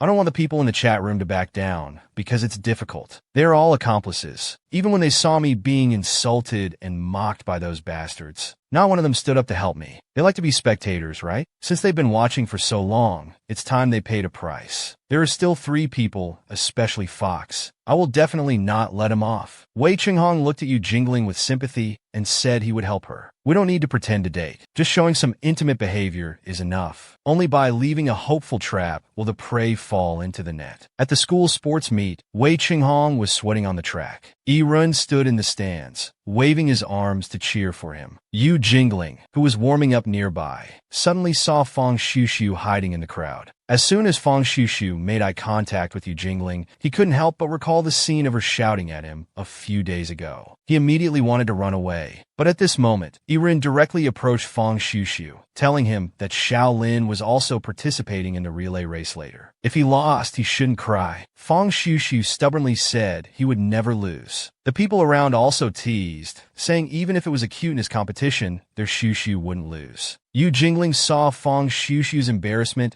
and took the initiative to say that she was the 3rd runner, so she wouldn't be up against him. He shouldn't worry. But Fang Shushu had already been teased to the point where he couldn't back down. He could only follow along with everyone's words and talk tough to Yu Jingling. Yi-Run made a face at him and then pulled Yu Jingling away. With the whistle blowing, the relay race officially began. For this type of team cooperation competition, everyone didn't dare to slack off even a bit. As soon as Yu Jingling got the baton, she started running at full speed. The other third-leg runners clearly hadn't expected Yu Jingling to run so fast, so they started chasing after her with all their might. Fang Shushu watched Yu Jingling running towards him and silently cheered for her in his heart. At this moment, the runner behind Yu Jingling realized that no matter how hard they tried, they were always one step behind her. So they came up with a dirty trick. They reached out and grabbed Yu Jingling, pulling her back hard. Yu Jingling clearly hadn't anticipated this sudden change. Caught off guard, she fell hard on the ground. This incident immediately caught everyone's attention. They were all worried about Yu Jingling's injuries. Just then, that runner who played dirty happily ran to Fang Shushu, expecting praise. As you can imagine, they were punched hard by an angry Fang Shushu. The runner sat on the ground, not understanding why they were hit when they were just trying to help. After punching the person, Fang Shushu froze for a moment. Then he suddenly let out a shout of love. "Yu Jingling, go for it." Yu Jingling noticed Fang Shushu's behavior, stood up persistently, and completed the handover with her teammate. As for Fang Shushu, he only started running again after Yu Jingling's team caught up. Yu Jingling looked at Fang Shushu, who was smiling foolishly at her, and felt deeply moved. After the race, that runner came over and sincerely apologized to Yu Jingling, then left in shame. Yu Jingling noticed Fang Shushu hiding in the distance, secretly looking at her, and found him very cute. She couldn't help but laugh. Wei Chenghong checked Yu Jingling's injuries. Noticing her interaction with Fang Shushu, he picked her up and headed to the infirmary. They passed by Su Yiren, who had borrowed some band-aids. Wei Chenghong explained that going to the infirmary was more reliable. Su Yiren, seeing their intimate posture, agreed in a daze. As a result, he turned and saw a resentful-looking Fang Shushu. After thinking for a moment, he handed the band-aids to him. Clearly, Fang Shushu needed the band-aids more now. Fang Shushu only then noticed that the back of his hand was injured. But as a man, he thought a small injury wasn't worth worrying about. He could just lick it and it would be fine the next day. This Fang Shushu gave people the feeling of a Thundercat. Su Yiren questioned Fang Shushu, asking wasn't he supposed to confess to Shaolin? Why hadn't there been any movement? Fang Shushu explained that he had originally planned to confess at the birthday party, but due to some things it was delayed. By the time things were sorted out, the timing for confession seemed to have passed. Su Yiren said that since he hadn't confessed, he wouldn't help match him with Yu Jingling anymore. Fang Shushu was very surprised to hear this. Why wouldn't Su Yiren help him anymore? He had already decided to pursue Yu Jingling.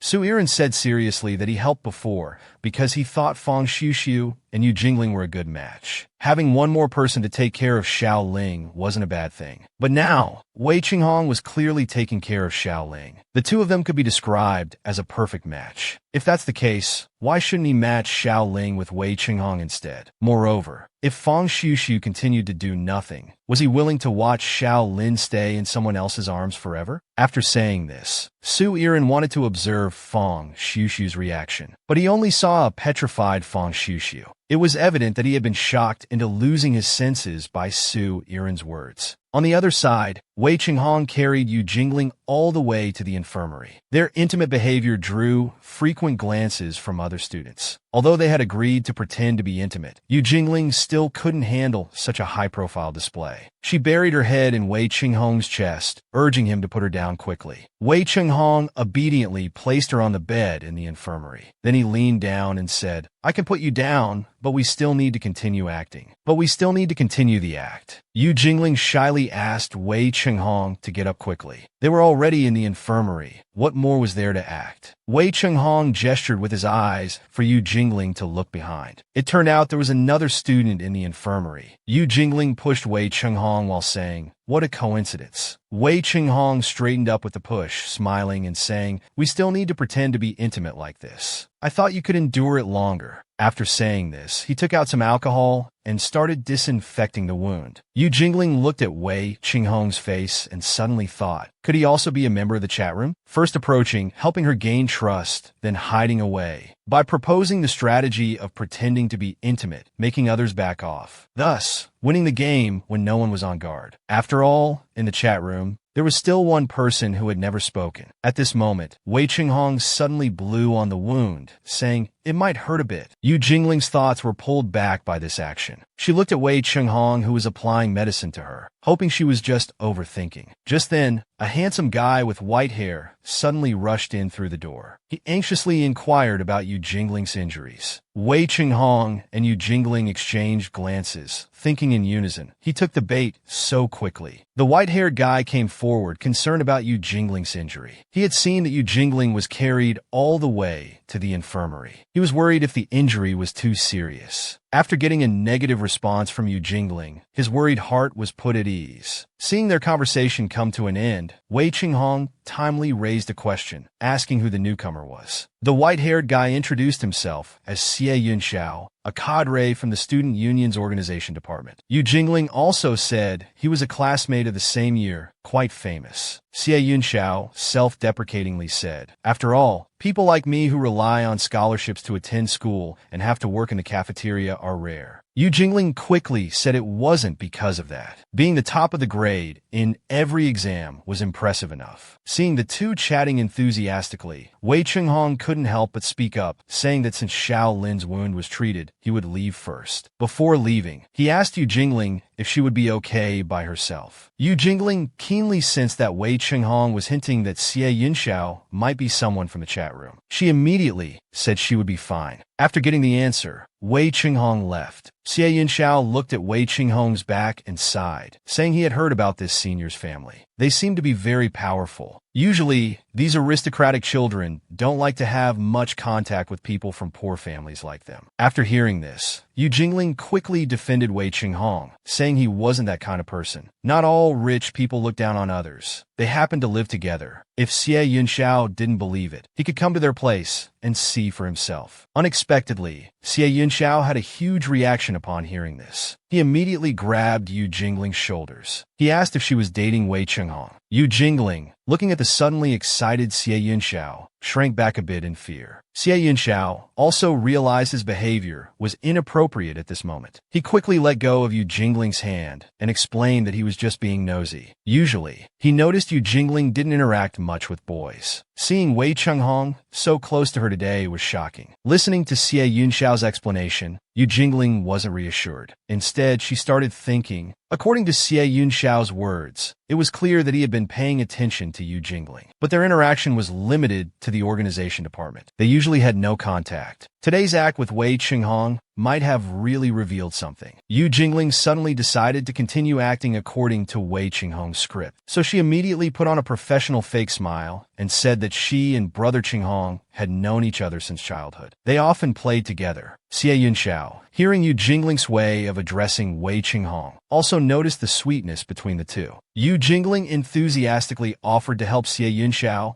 and Wei Qinghong build a good relationship. She even invited him to join the barbecue party at her home this weekend. Xie Yunxiao naturally agreed with a happy face. On the day of the barbecue party, everyone gathered early in the Su family's yard, enjoying the delicious barbecue. Su Iren looked at the array of delicious food and couldn't help but drool. He snatched the barbecue fan and started fanning vigorously, trying to speed up the grilling process. However, the smoke and oil he fanned up all drifted on Lu Hao's head. Seeing that he had caused an accident, Su Iren quickly ran away, saying he was going to open the door for guests. Yu Jingling, watching the two of them fool around, laughed and said if it were her or Wei Qinghong who did this, Lu Hao would definitely scold them. As they were joking, Su Iren walked to the door. The arriving guests were naturally Fang Shushu and Xie Yunxiao. Following Su Iren into the courtyard, Xie Yunxiao marveled. So Xiao Yu's home is so big. Fang Shushu couldn't help but ask what their relationship was. After getting the answer that they were friends, he still retorted that it was probably just Xie Yunxiao self-proclaiming to be a friend. Xiao Lin hadn't acknowledged it. Just then, Yu Jingling suddenly saw the three of them. She smiled and ran over. Fang Shushu, seeing Yu Jingling's smiling face, was so excited he didn't know where to put his hands. But Yu Jingling directly bypassed Fang Shushu and went straight to Xie Yunxiao. After greeting Xie Yunxiao, she brought him to Wei Qinghong. The group chatted happily on the side, leaving Fang Shushu alone to silently shed tears. Su Iren was also shocked. Xiao Lin actually invited so many male classmates to her home. Usually, he hadn't seen this Xie Yunxiao have any interaction with Xiao Lin. Could it be that they developed feelings during their time together in the organization department? Meanwhile, Su Iren was imagining Yu Jingling's love life. Only Fang Shushu's world of being heard alone was achieved. In his view, this wasn't a barbecue party at all, but a meeting of love rivals. But this was also normal. After all, Xiaoling was so cute. It was understandable that someone would pursue her. Moreover, there was that chat room. As long as this absurd game didn't end, there would be an endless stream of bad people targeting Xiaoling. Even this newly appeared white-haired guy might be a bad person with ulterior motives toward Xiaoling. Just as Fang Shushu was thinking, suddenly new messages popped up in the chat room. It was Fox issuing a new task called Hunting Mark. Leave your mark on the little rabbit within the time limit. Collars, bite marks, since all qualify as acceptable marks. Players who successfully mark will receive 1 point. Players, the mini-game of marking ownership of the prey officially begins. After the new points task was issued, Yu Jingling also saw the task content on her phone. Wei Qinghong noticed the change in Yu Jingling's expression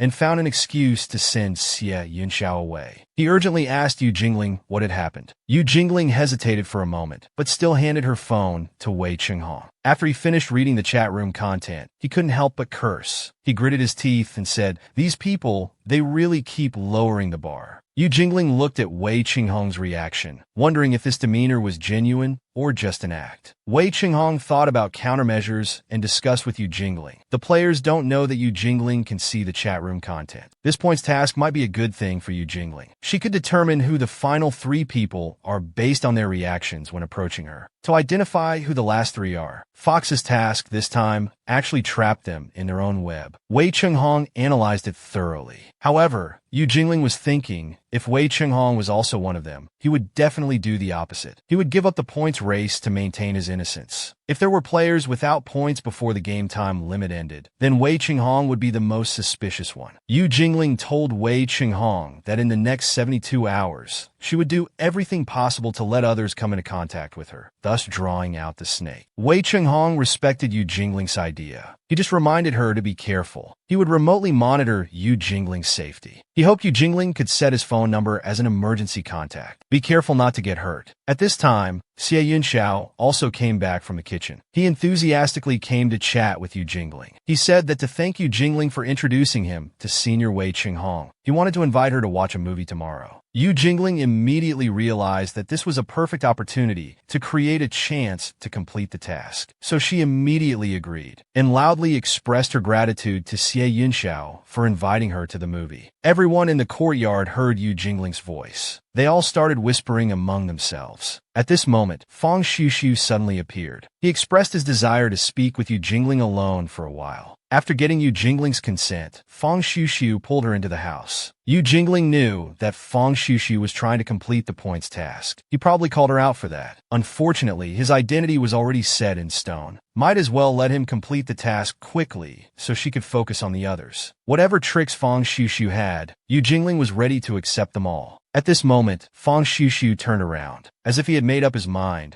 he closed his eyes and said to Yu Jingling, I like you. Please be with me. A confession. This was something Yu Jingling had never expected. Why did Fang Xushu suddenly confess? Was he live-streaming the confession? Did he know he couldn't win against other players, so he was making a desperate move? For a moment, many thoughts flashed through Yu Jingling's mind. Fang Xushu was still earnestly confessing. He thought that if he could successfully confess, those disgusting guys wouldn't come to harass Xiaoling anymore. So he put even more effort into expressing his love to Yu Jingling, showing his true heart. Yu Jingling gradually realized that Fang Xushu was genuinely confessing. But the Yu Jingling that Fang Xushu liked was originally just a little white rabbit deliberately created to lure him in. Her only purpose for existing was to tempt Fang Xushu to offer his true heart, and then cruelly tear it apart. This was Yu Jingling's revenge on Fang Xushu. Yu Jingling pursed her lips and pushed Fang Xushu away. Now it was time to close the net, reject him, humiliate him, trample on him, say all the prepared words. Just like what those people in the chat room did to her. Yu Jingling tried hard to make herself say even more hurtful things. But looking at Fang Xushu's sincere face, Yu Jingling compromised. I'm sorry, Fang Xushu. I can't accept your confession. I already have someone I care about. Yu Jingling still decided to let Fang Xushu off. Rejecting his confession would be enough revenge. As for the rest, it was all forgiven the moment Fang Xushu stepped up for her. Yu Jingling left Fang Xushu and walked towards the courtyard. She happened to meet Lu Hao. Lu Hao was swaying as he walked towards Yu Jingling. Something seemed off about his state. The distance between them gradually closed. Lu Hao suddenly grabbed Yu Jingling. He shouted loudly, "Silly fish, where have you been?" Lu Hao held on to Yu Jingling, refusing to let go. He kept asking where she had just been, saying he had been looking for her for a long time. Yu Jingling said, "Don't tell me you're looking for me to run errands again. Is it that the drinks aren't enough, or do you need something else?" Lu Hao lost his balance, causing both him and Yu Jingling to fall and sit on the ground. He rested his head on Yu Jingling's neck, mumbling softly, "Don't go. Stay here with me." After saying that, he fell asleep. Yu Jingling realized for the first time that Lu Hao could be so unreasonable. He got drunk and fell asleep just like that. Wasn't he usually able to drink a lot? How come he fell asleep after drinking just a little today? At this moment, Wei Chenghong also came looking for them. He saw the two sitting on the ground, so he inquired about what happened. After learning that Lu Hao was drunk and acting up, Wei Chenghong said he could take him to rest. Yu Jingling, however, said that whatever Lu Hao grabs onto, even if he's asleep, no one else can pull it away. This was her childhood nightmare. Wei Chenghong insisted on trying. He could tell that Lu Hao was pretending to sleep, so he reached out to pull. Lu Hao took the opportunity to give Wei Chenghong a hard hit. The two started to struggle with each other, until Wei Chenghong picked up Lu Hao, saying he would take him to the room to rest to avoid catching a cold. Yu Jingling looked at Wei Chenghong with admiration. Lu Hao was still restless, moving around. He occasionally hit Wei Chenghong's face. Wei Chenghong was also a bit angry. He pretended he couldn't hold Lu Hao and directly let go of his hands. At this point, Lu Hao couldn't pretend to be asleep anymore. His body reacted, making him immediately assume the best position to avoid injury. Wei Chenghong asked sarcastically, "Has Lu Hao sobered up? Does he still need to go to the room to rest?" The atmosphere between the two was tense. Finally, Lu Hao chose to leave first. After Lu Hao left, Wei Chenghong asked Yu Jingling what she thought about tomorrow's invitation. Was she really going to keep the appointment? Yu Jingling still chose to go. After all, if Xie Yunxiao was really a player, tomorrow would be the day he would reveal himself. The next day, Yu Jingling went to the appointment early. Wei Chenghong also followed. The two observed Xie Yunxiao from a corner. Yu Jingling told Wei Chenghong she was going to meet Xie Yunxiao. Wei Chunghong suddenly put his jacket on Yu Jingling's shoulders. Although the purpose of this appointment was to draw out the player, it was still a situation where she would be alone with a man. It would be better for Yu Jingling to be careful. Yu Jingling thanked him and went to find Xie Yunxiao. Xie Yunxiao was buying snacks. The cashier saw Yu Jingling and asked if they were a couple. If so,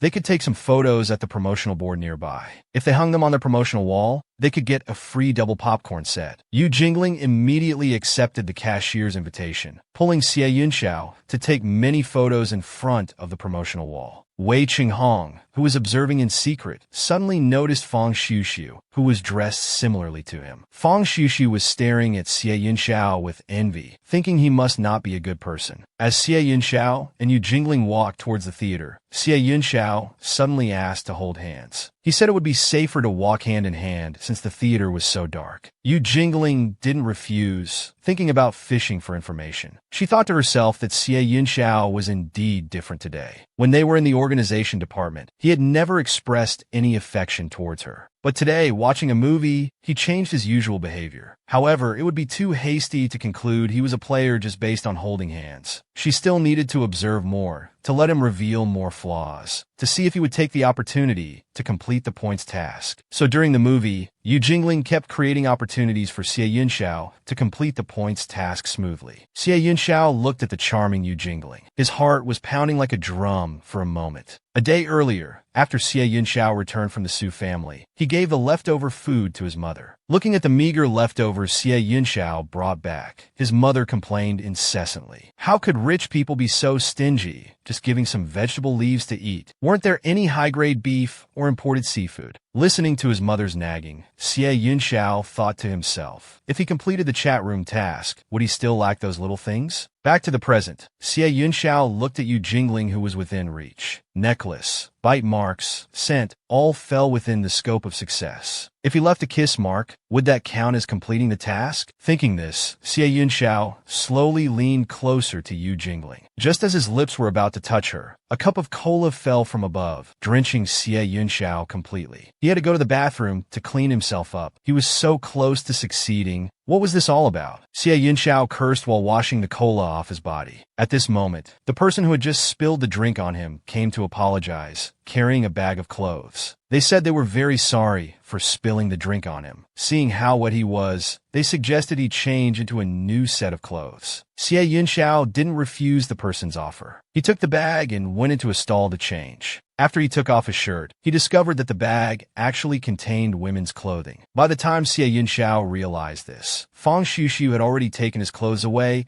and was using a mop handle to block the stall door, preventing Xie Yunxiao from coming out. People who want to harm Shaolin are all bad people. This was Fang Xiuxiu's simple view of good and evil. Even if Xie Yunxiao was stupid, he understood now. Fang Xiuxiu was trying to prevent him from completing the task, so he boldly guessed that Fang Xiuxiu was also one of the players. He patiently tried to reason with Fang Xiuxiu, saying he was different from those rich kids. They only treated this as a game, playing and forgetting, but he was serious. After the game ended, he would still be with Yu Jingling. Fang Xiuxiu asked him why he was doing this. Xie Yunxiao honestly said that unlike them, he wasn't rich and couldn't do as he pleased. He participated in this game just to climb the social ladder. Yu Jingling came from a good family, had a good personality, and was beautiful. There was nothing wrong with him trying to climb up through her, right? To his surprise, after hearing his answer, Fang Xiuxiu couldn't stop laughing. Fang Xiuxiu widened his eyes. Was this person pursuing Xiaoyu for money? Was he stupid? Xie Yunxiao was completely confused. Fang Xiuxiu sat on the toilet in the next stall, laughing uncontrollably. Xie Yunxiao was still confused. Fang Xiuxiu, laughing so hard that tears came out, couldn't believe there was someone like him in the game. Xie Yunxiao was excited. What did he mean? Explain clearly. Fang Xiuxiu then revealed the truth. Yu Jingling's parents were full-time servants in the Su family. She wasn't a rich family's young lady at all. Xie Yunxiao was shocked, even breaking out in a cold sweat. Fang Xiuxiu stood in front of the mirror, fixing his appearance, feeling relieved. Since Xie Yunxiao was after money, it would be easier to deal with. He handed over a bank card, asking Xie Yunxiao to name his price to leave Yu Jingling alone. In the car, Yu Jingling wondered why Xie Yunxiao had been gone for so long. Suddenly, the car door opened. Yu Jingling looked up. It was Wei Chenghong. Wei Chenghong smirked, saying he wanted to share something interesting he saw. Yu Jingling was puzzled. It turned out Wei Chenghong had seen Fang Xiuxiu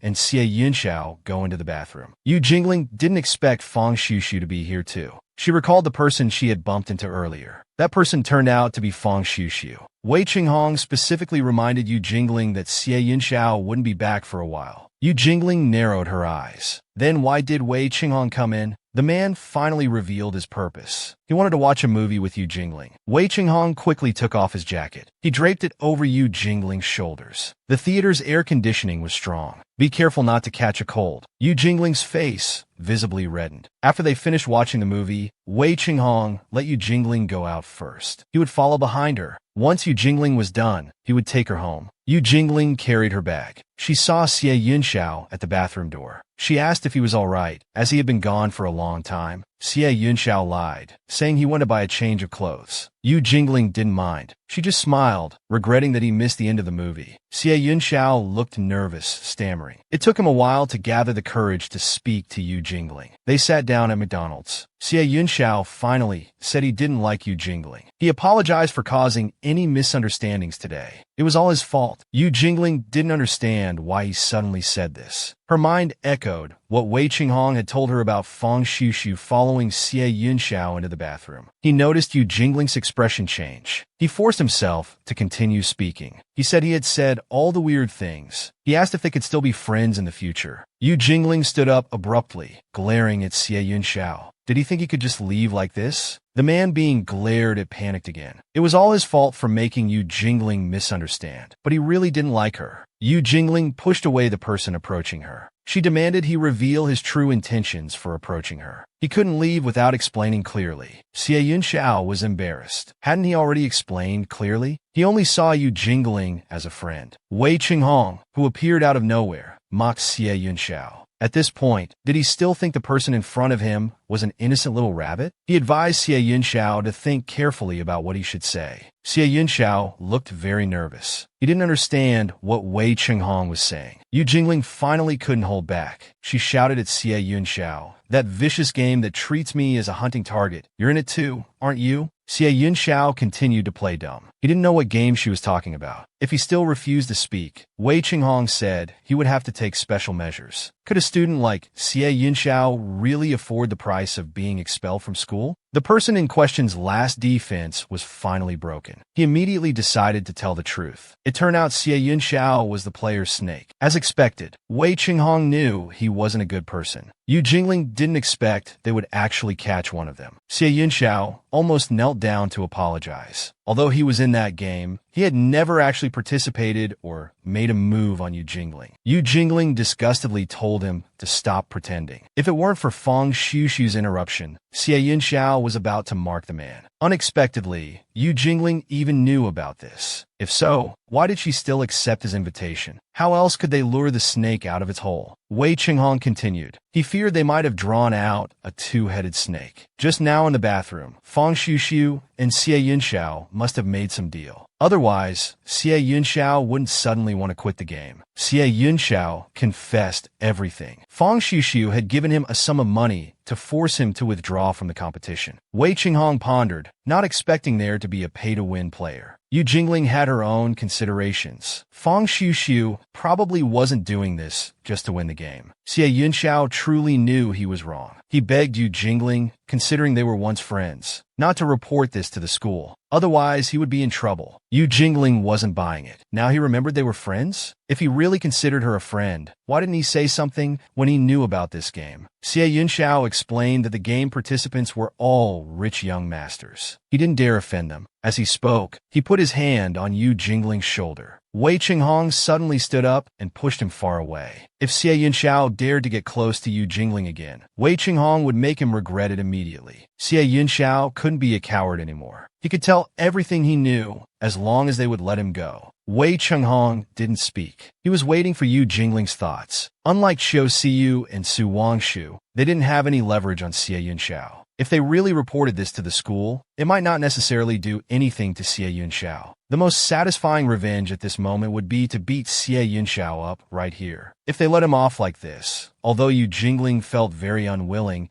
there were still two people with unknown identities behind this. It would be counterproductive to alert them just for the sake of venting anger. For now, it was better not to deal with Xie Yunxiao. They could let him go, but Yu Jingling had a condition. As long as he explained the process of entering this chat room, didn't disclose what happened today, and from now on did everything she said, Xie Yunxiao was naturally willing to tell everything. Yu Jingling seemed to think of something else and told Xie Yunxiao to return Fang Shushu's money. Just as things were about to be resolved, Wei Qinghong suddenly asked for Xie Yunxiao's phone. After taking the phone, he directly threw it to the ground. After the phone broke, Wei Qinghong handed it back. He warned Xie Yunxiao not to disclose anything about this game. This secret should be shattered in his heart like the phone. If Yu Jingling suffered from any rumors, Wei Qinghong would definitely not let him off. Xie Yunxiao nodded frantically. Yu Jingling didn't expect Wei Qinghong to consider even this for her. This time, drawing out Xie Yunxiao was initially because of Wei Qinghong's plan to pretend to be intimate. He had been sincerely helping multiple times. Yu Jingling speculated, could it be that she was just being overly suspicious? The two left the cinema. Wei Qinghong analyzed. According to the entry point of the game provided by Xie Yunxiao, it was before the new semester started,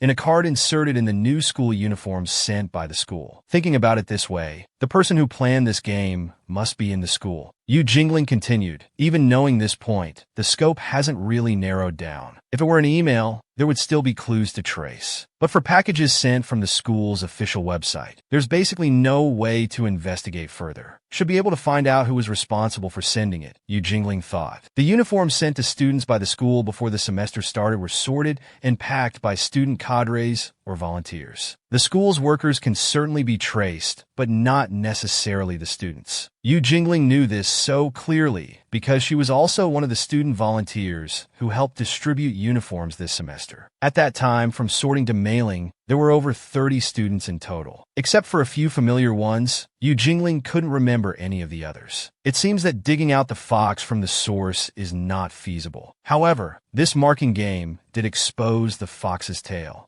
Wei Qinghong became interested. Yu Jingling thought that being chosen as prey might be random, but judging from the feasibility of the marking task, the fox must be someone very close to her to notice changes around her. Wei Qinghong's expression became somewhat unusual. Yu Jingling asked what was wrong. The man suddenly suggested, should we just let this go? Yu Jingling became emotional. How could they just let it go? Wei Qinghong just felt it was tiring to see her guessing like this. Of course, he understood Yu Jingling's desire for revenge. But anyway, he hoped Yu Jingling wouldn't hurt herself in the process. He also patted the girl's head. Yu Jingling visibly blushed. Seeing Wei Qinghong about to leave, she wanted to return his jacket. Wei Qinghong smiled and told her to keep it. It looked good on Yu Jingling. Back home, Yu Jingling realized it was so late. Interrogating Xie Yunxiao had taken such a long time. Anyway, today wasn't completely fruitless. Since they knew the game players were invited into the chat room through cards inserted in the school uniform packages, it meant all players were people from the school. Besides this, these people seemed to have some other commonalities. Yu Jingling looked at the chat room and saw that Wolf had gained 1 point in the marking game. What's going on? A player had scored points. Why would a player complete the task and gain points? Who could it be? Yu Jingling looked at the sleeve of Wei Qinghong's jacket. As if possessed, she sniffed the scent. The next second, the jacket was thrown to the ground. Wei Qinghong was actually the wolf. The next morning, Lu Hao sat on his motorcycle waiting for Yu Jingling. Yu Jingling was somewhat surprised. Why did Lu Hao come? Lu Hao handed over a gift, wanting to copy Yu Jingling's coursework from last week. She knew he wouldn't be nice for no reason. Nearby, Su Yiren suddenly called Yu Jingling's name. What was wrong with her best friend? She had been distracted all morning. Yu Jingling awkwardly said it was nothing, just that she didn't sleep well last night. Su Yiren was relieved. Yu Jingling's complexion did look a bit off. Wei Qinghong appeared out of nowhere and walked to Yu Jingling's side. He asked if she couldn't sleep well because she caught a cold at the cinema yesterday. As he spoke, his hand was already touching Yu Jingling's forehead. She slapped Wei Qinghong's hand away, not letting him touch her. This sentence stunned all three people present. Yu Jingling still didn't tell the truth in the end. She explained that her strong reaction was just because Wei Qinghong's hand was very cold. The atmosphere immediately eased. Su Yiren proactively invited Wei Qinghong to ride in their car. Some agreed, some felt awkward. Yu Jingling suddenly remembered she had some housework to do. She told them to go ahead. Su Yiren worried Yu Jingling wouldn't be able to get to school later. Yu Jingling used Lu Hao as an excuse, saying he could give her a ride after copying the homework. Su Yiren happily pulled Wei Qinghong into the car. Wei Qinghong gave a meaningful look at the girl's retreating figure. Inside the house, Lu Hao stared at Yu Jingling.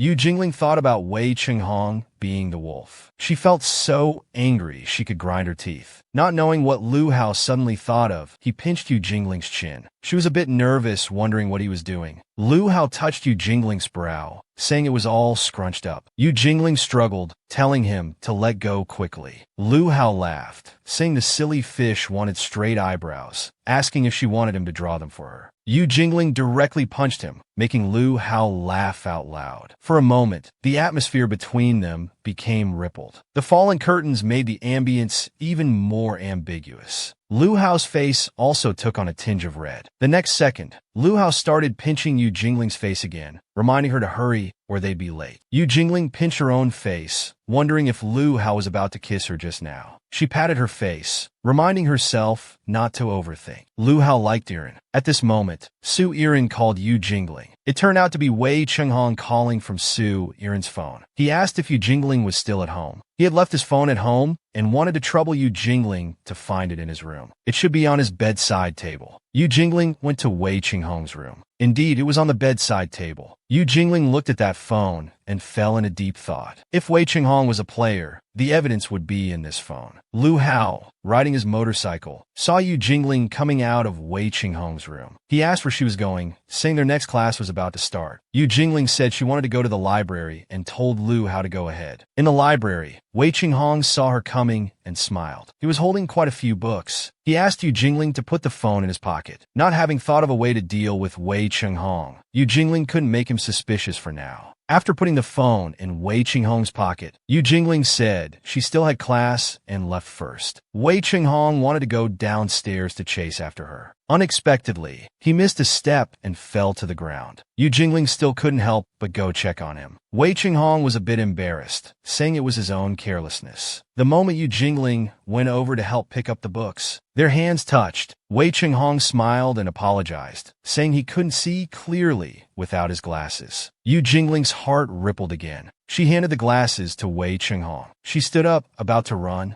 but her hand was caught by Wei Qinghong. Yu Jingling asked if he had anything else. Wei Qinghong told her to be honest. Was she now suspecting him of being a player? Yu Jingling thought so in her heart, but denied it verbally. Wei Qinghong had always been helping her, and she had seen it all. As soon as she said it, she realized her mistake. He wasn't Fang Xiuxiu. Putting on a mask wouldn't dispel doubts, but rather make him more vigilant. Since that was the case, Yu Jingling decided to go all in. She pushed Wei Qinghong's hand away. This mask was given to her by him. How could she possibly hide it from him? So she frankly admitted that she indeed suspected him. Wei Qinghong wanted to know the reason for her suspicion. Of course, it was because after Yu Jingling was sent home last night, the wolf gained points. Wei Qinghong understood. She suspected him of being the wolf player. Yu Jingling's suspicion was based on scent. The jacket Wei Qinghong left her had a lingering scent. Besides the person in front of her, no one else had been close to her. Wei Qinghong's expression visibly tensed. He had only put the jacket on her out of concern. Even if he were a player, knowing Yu Jingling would lock onto the person who marked her, he wouldn't make such a basic suicidal move. Yu Jingling gritted her teeth. Wei Qinghong must have anticipated she would make this judgment, so he deliberately did the opposite. Wei Qinghong didn't know how to explain. If Yu Jingling wanted to see so badly, he might as well let her look. He then handed over his phone, letting her check if there was a chat room in it. Yu Jingling guessed this was also part of his plan. Because she instinctively avoided this man in the morning, he deliberately tempted her to look at his spare phone. Now this wasn't Wei Qinghong's usual phone. Yu Jingling clearly remembered. His previous phone had a pink glass ball hanging from it. Yu Jingling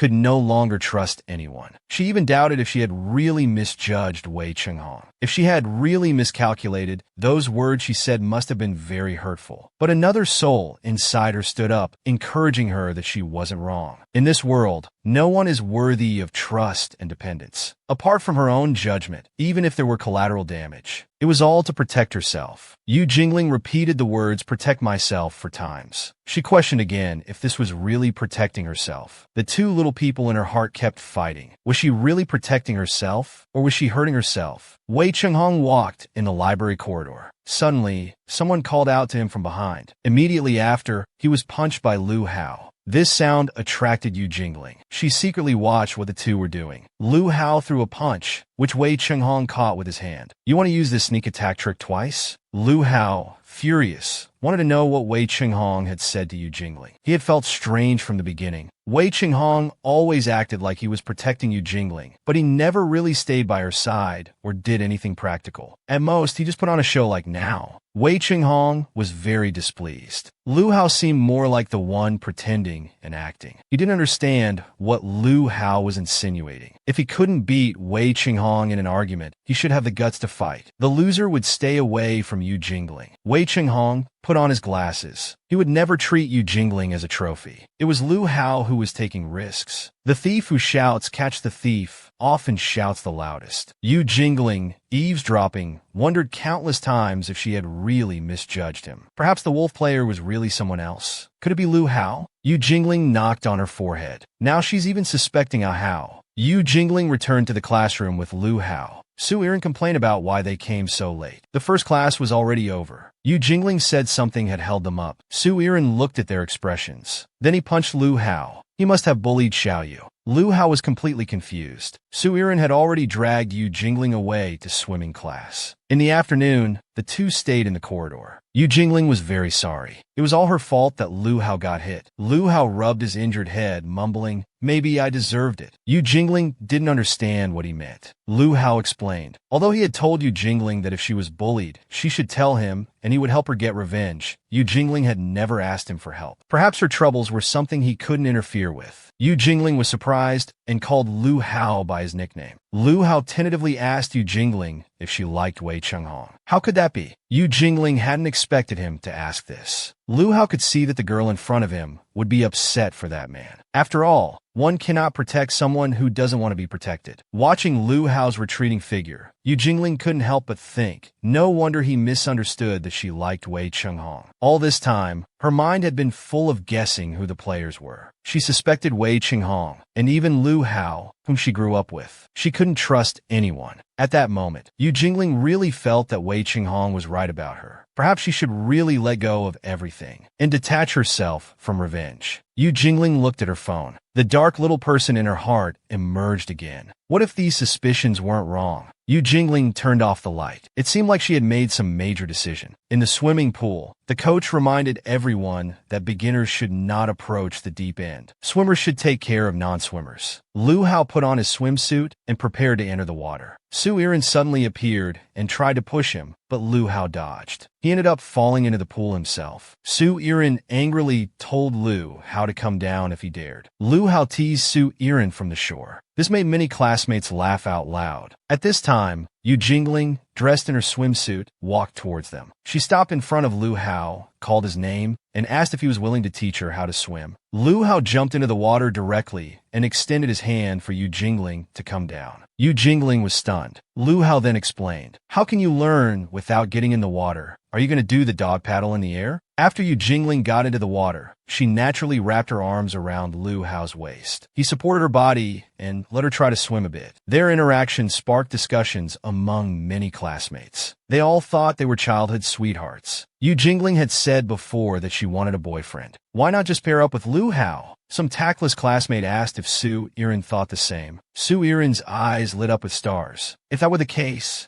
he could be both the best man and bridesmaid. This sparked another round of discussion among the classmates. Yu Jingling overheard these words. She couldn't stand it anymore. These people were too much. Lu Hao felt the same way. But when Yu Jingling turned her head. She saw Lu Hao's hurt expression. But doesn't he like Su Yiren? At this moment, Lu Hao called Yu Jingling's name and told her to take it easy. Yu Jingling nodded in agreement. She gathered her courage and plunged into the water. The splashing water hit Lu Hao's head. Then she slowly sank into the water. Lu Hao felt like he was fishing her out. "You're such a pig," Yu Jingling protested, feeling wronged. She was just starting to learn. Then she wanted to climb ashore. Lu Hao grabbed her and asked her to go get something with him. In the equipment room, Lu Hao was searching for something. Yu Jingling was getting a bit impatient waiting. "Is it done yet?" Lu Hao finally found what he was looking for. It was 2 arm floaties. Yu Jingling was surprised. "Aren't these for elementary school kids?" Lu Hao retorted, "You're just silly. When we were little, the 3 of us learned to swim together. Only you couldn't learn." But in fact, Lu Hao came to the Su family's pool to swim, while Yu Jingling was mainly responsible for cleaning the pool. She was about to take off the floaties. "It's too childish. Su Yiren will laugh at me later." Lu Hao thought they suited Yu Jingling. In the past, he had wanted these things too, but Uncle Yu scolded him until he cried. Yu Jingling recalled the past. When she was little, her father would scold her for being thoughtless. "Why can't you use something Su Yiren has used?" Actually, it was because this floatie was leaking, so they had to replace it. At that time, Su Yiren would stand up and speak for her. Yu Jingling didn't have new floaties, and she didn't want to use new ones. But Lu Hao only brought 2. Su Yiren scolded the person next to him harshly. At this moment, Lu Hao handed over a blue floatie. Yu Jingling came back to her senses. She explained to Lu Hao, "Back then, it was because Su Yiren's was leaking, so I asked my father to buy a new one. But it caused you to give an extra one." Lu Hao's face suddenly turned red. "Actually, that was meant for you." Yu Jingling laughed and teased, "Don't come up with excuses now. Since we were little, whatever you had, you only gave to Su Yiren. I never got anything." Lu Hao told her to think carefully. Every time Su Yiren had something, Yu Jingling ended up having it too in the end. A flood of memories rushed into Yu Jingling's mind. It seemed to be true. But those times, wasn't it because Su Yiren scolded them afterwards? Lu Hao then told Yu Jingling, "If I didn't give it to Su Yiren first, how would your dad agree to let his daughter accept it?" Yu Jingling blushed. Put this way, it seemed like he gave things to Su Yiren just to give her gifts. Lu Hao thought she was really a silly fish. Seeing that Yu Jingling still didn't understand, he confirmed that she was truly clueless. She didn't know his thoughts at all. Yu Jingling became nervous. What should she know? Lu Hao drew closer to Yu Jingling and asked, "Don't you know who I like?" Yu Jingling guessed. Could it be me? Lu Hao called her a silly fish again. His hand touched her face. Just as their lips were about to meet, a ringtone broke the atmosphere between them. Yu Jingling's expression froze. Why was Lu Hao's phone hidden there? He was actually a player too. Lu Hao turned around. He took his phone and faced the mirror. Remember when Lu Hao was brought by his mother to the Su family to find Su Yiren? It turned out the strawberries they planted had ripened. Lu's mom sighed. Lu Hao just loves to play with Yiren. He even delayed kindergarten for a year, insisting on going with Su Yiren. Since he likes Yiren so much, why don't our families become in-laws? Mr. Su had the same idea. On the other side, Su Yiren wondered why there was only one strawberry. The others didn't grow well, so Lu Hao picked them off. That's why this one was the biggest and sweetest. Su Yiren took the strawberry and walked to Yu Jingling, who was sitting on the picnic blanket. He wanted to let her taste it. He thought Yu Jingling's hometown definitely didn't have these. If she ate it, she would stay at his house as his little princess and play with him. Before Yu Jingling's hand could touch the strawberry, Lu Hao pushed her to the ground. This isn't for Yu Jingling. Su Yiren scolded Lu Hao, asking what he was doing. At this moment, Yu's father and Mrs. Lu saw this scene. Without distinguishing right from wrong, he scolded his own daughter. Little Yu Jingling cried, wanting to explain herself. Mrs. Lu saw this little girl and curiously asked who she was. Yu's father said she was his daughter. She had been raised in the countryside before, and now it was almost time for her to start school. She was brought over these days to keep Su Yiren company. Being a country girl, she didn't know better and made young Master Lu angry. Mrs. Lu looked at Yu Jingling and told Lu Hao to apologize. How could they bother with someone from the countryside? Lu Hao refused. He didn't want to apologize to a country bumpkin. Su Yiren stood up for Yu Jingling. What country bumpkin? Don't say that. Little Yu just has an old dress. If she wears my dress, she'll look as pretty as a princess. Then he pushed Lu Hao away, scolding him for bullying little Yu. He said Lu Hao was a big meanie like his brother. Lu Hao didn't want Su Yiren to dislike him. Su Yiren insisted on disliking Lu Hao. Little Yu Jingling told him not to be angry. Only then did Su Irin relent. He said if Lu Hao wanted to play with him in the future, he had to treat Little Yu the same way he treated Su Irin. So Lu Hao agreed. Yu Jingling was about to break down. Why was even he treating her like this? Lu Hao finally revealed his true feelings. From the day Yu Jingling appeared at the Su house, he disliked her. Even when they played house as kids, Su Irin would have Yu Jingling play Lu Hao's wife. Lu Hao didn't want to play anymore unless his wife became Su Irin. Su Irin cared about Yu Jingling's feelings, afraid she'd be left out. Lu Hao stubbornly refused. He just wouldn't marry her. Silly fish, Su Irin shouted that if he didn't want to be the husband, then he would. He would marry Little Yu and be together forever. And so, Lu Hao compromised once again. In this game, it seemed only Su Irin was happy. Even when giving gifts, Su Irin would scold Lu Hao for not giving one to Yu Jingling. One day, Su Irin asked Lu Hao how these bracelets were. Lu Hao thought they were for him and shyly praised them as quite nice. Su Irin asked again if receiving this gift on Valentine's Day would make someone happy. Lu Hao said of course it would. Su Irin laughed heartily. Then Little Yu would definitely like it too. Looking at the bracelets, Su Irin regretted that he couldn't become Little Yu's lover. If only Little Yu's lover could be Lu Hao, then he could feel at ease marrying her off. At that time, Lu Hao was so angry he couldn't speak. He punched the door. All these years, Su Irin only had eyes for Yu Jingling. Tears rolled down Yu Jingling's cheeks. How could this be? Even if Lu Hao liked Su Irin, weren't they still friends? She still felt Lu Hao was lying to her. How could he possibly be a player? Lu Hao shook off Yu Jingling's hand. Who cares about their childhood? Yu Jingling's heart shattered completely. On a stormy day with thunder and lightning, Su Irin knocked on Yu Jingling's door, wanting to know if she was feeling better. Yu's mother told Su Irin that she had been coughing and feverish since returning from swimming class yesterday. She was probably still asleep now. She told Su Irin to go to school first, or he'd be late. Su Irin had no choice but to come back in the evening to check on Yu Jingling. Then he called for Wei Chenghong to hurry. Wei Chenghong peeked through the door crack and saw the nearly broken Yu Jingling inside. Yu's mother brought porridge and asked her to get up and eat something. Yu Jingling had no appetite at all. What was wrong with this child? Yu's mother was puzzled. She rarely got sick since childhood, but now she came back with a fever after swimming at school. Lu Hao's face flashed through Yu Jingling's mind. She couldn't help but grip the bedsheet tightly. Yu's mother guessed. Could her daughter be lovesick, causing her to become overly agitated? Yu Jingling didn't understand what she meant. Lovesick. Yu's mother took out a property deed to show her. This was the apartment Mr. Su had promised to buy earlier. Yu Jingling was upset. How could her mother accept this? Yu's mother didn't think much of it. Why couldn't they accept it? She and her husband had worked hard for the Su family for most of their lives. What's wrong with the master giving them an apartment? Moreover, it was because of that Su Wangshu's issue.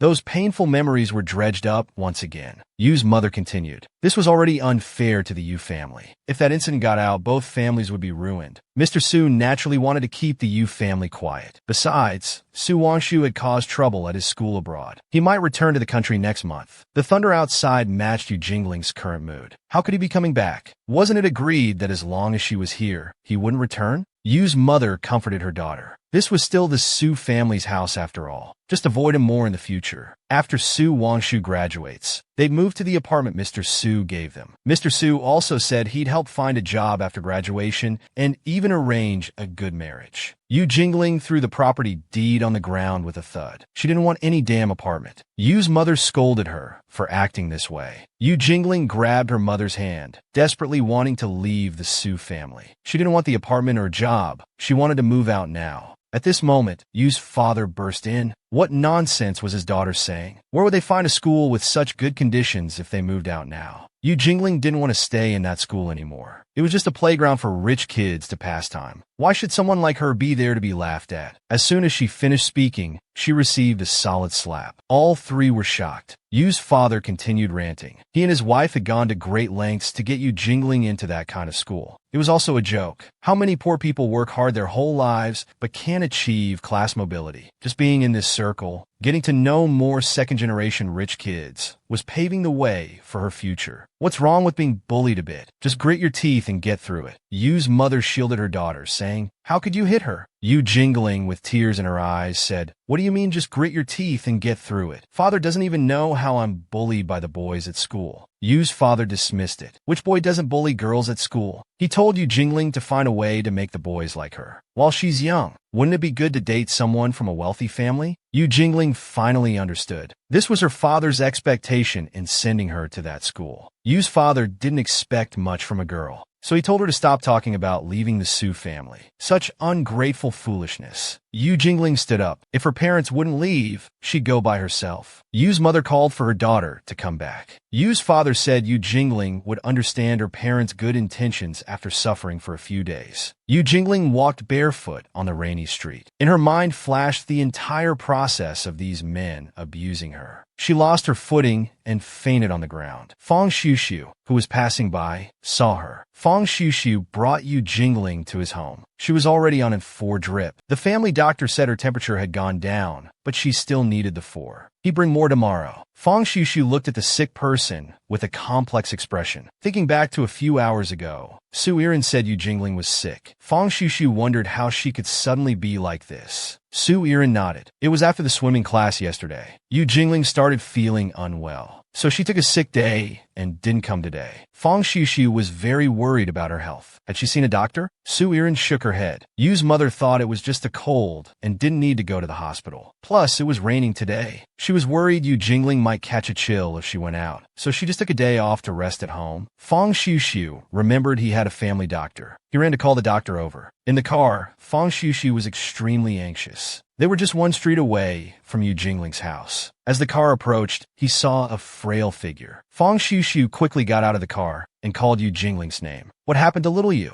He wanted to take her home immediately. Yu Jingling called Fong Shushu's name with a trembling voice. Her body was very resistant. She didn't want to go back to the Su family. The next second, she collapsed. Fong Shushu came to his senses, wanting to know what exactly happened. He thought it would be better to contact Su Irin. When Yu Jingling opened her eyes, she saw Fong Shushu taking a photo of her with his phone. She immediately had a stress response. She knocked Fong Shushu's phone away. What was he doing? Fong Shushu didn't mind her strange behavior. He was just happy that Yu Jingling was awake. Yu Jingling was still very alert. She questioned Fong Shushu about what he was photographing. Fong Shushu just wanted to contact Su Irin. It seemed Yu Jingling didn't remember that she had fainted on the street. She was mumbling about not wanting to go back to the Su family, so he could only bring her back here. Yu Jingling said with a trembling voice, so Fong Shushu was treating her like a trophy. Was he going to post it in that chat room to show off? Fong Shushu's face changed dramatically, so Yu Jingling already knew. He then started to defend himself, saying he was different from the other players. The weak explanation earned him a slap. Yu Jingling wouldn't believe him. She would never trust any of them again. Even Liu Hao was deceiving her. Everyone was bullying her. Yet they protected her, pretending to care vaguely about people. But they never took the initiative, disguising themselves as harmless, loyal dogs. Now thinking about it, it was all their calculation to make the prey walk into the trap. Yu Jingling felt that Fong Shushu's innocence was also an act to deceive people. Fong Shushu hugged Yu Jingling from behind. His initial purpose for approaching Yu Jingling was indeed undeniable. He didn't know how to make little Yu forgive him, but he hoped to make Yu Jingling believe him, at least his current self. He was really just afraid of Yu Jingling getting hurt again. Yu Jingling was still sick. Fong Shushu couldn't let her leave. Even if Yu Jingling wouldn't forgive him in the future, it was okay. It was fine if she hated him, but he hoped Yu Jingling would love herself. Hearing this, Yu Jingling was already crying like rain. Fong Shushu begged her, no matter where she went, to wait until her fever was gone before deciding. He really couldn't let her go with peace of mind in her current state. Before Yu Jingling could respond, another person appeared. He directly told Fong Shushu that he didn't need to worry about Yu Jingling's illness. Wei Qinghong pulled her up and hugged her, intending to take her away. Fong Shushu entered battle mode. The butler rushed in to explain the situation. Wei Qinghong said he was Fong Shushu's friend. He had barged in as soon as the door opened. Yu Jingling pushed Wei Qinghong away. She wouldn't go back to the Su family with this person. Wei Qinghong said he wouldn't take her back to the Su family. He would find a place for Yu Jingling to stay comfortably. Anywhere but staying with a player. Fong Shushu admitted he was indeed a player before. before, but now he wouldn't hurt Yu Jingling. And Wei Qinghong had seemed very suspicious to Fang Xiushu since the moment he appeared. As he spoke, he pulled Yu Jingling back to his side. He didn't believe it. Wei Qinghong's approach to little Yu must have a purpose. Whether Fang Xiushu believed it or not, Wei Qinghong didn't care. The key was that Yu Jingling believed him, and that was enough. Wei Qinghong looked at Yu Jingling. His expression seemed to ask if, even now, she still doubted his intentions. The wolf player who gained points was Lu Hao. Yu Jingling wanted to know how the man opposite her knew this, because the call that interrupted Lu Hao was made by Wei Qinghong. After his disagreement with Yu Jingling, he went to confront Lu Hao. He had no intention of being alone with Lu Hao. Moreover, Yu Jingling seemed to have no wariness towards Lu Hao at all. So out of necessity, he had to resort to special measures. He had a hacker monitor the chat room. Through the chat room content and users' IP address records, they found Lu's home address, confirming Wei Qinghong's guess. Indeed, Lu Hao was one of the players. Yu Jingling finally understood. So that's why she was able to interrupt Lu Hao's plan at the crucial moment. Was it really like this? Fang Xiushu thought Wei Qinghong was spinning a wild tale. This wasn't a movie. He saw Wei Qinghong as one of the players, which was why he could see everything through the chat room. He turned to tell Yu Jingling not to believe him. Even if Lu Hao's player identity was confirmed, it didn't prove Wei Qinghong was innocent. There wasn't just one bad person in this chat room. Yu Jingling was persuaded by Fang Xiushu.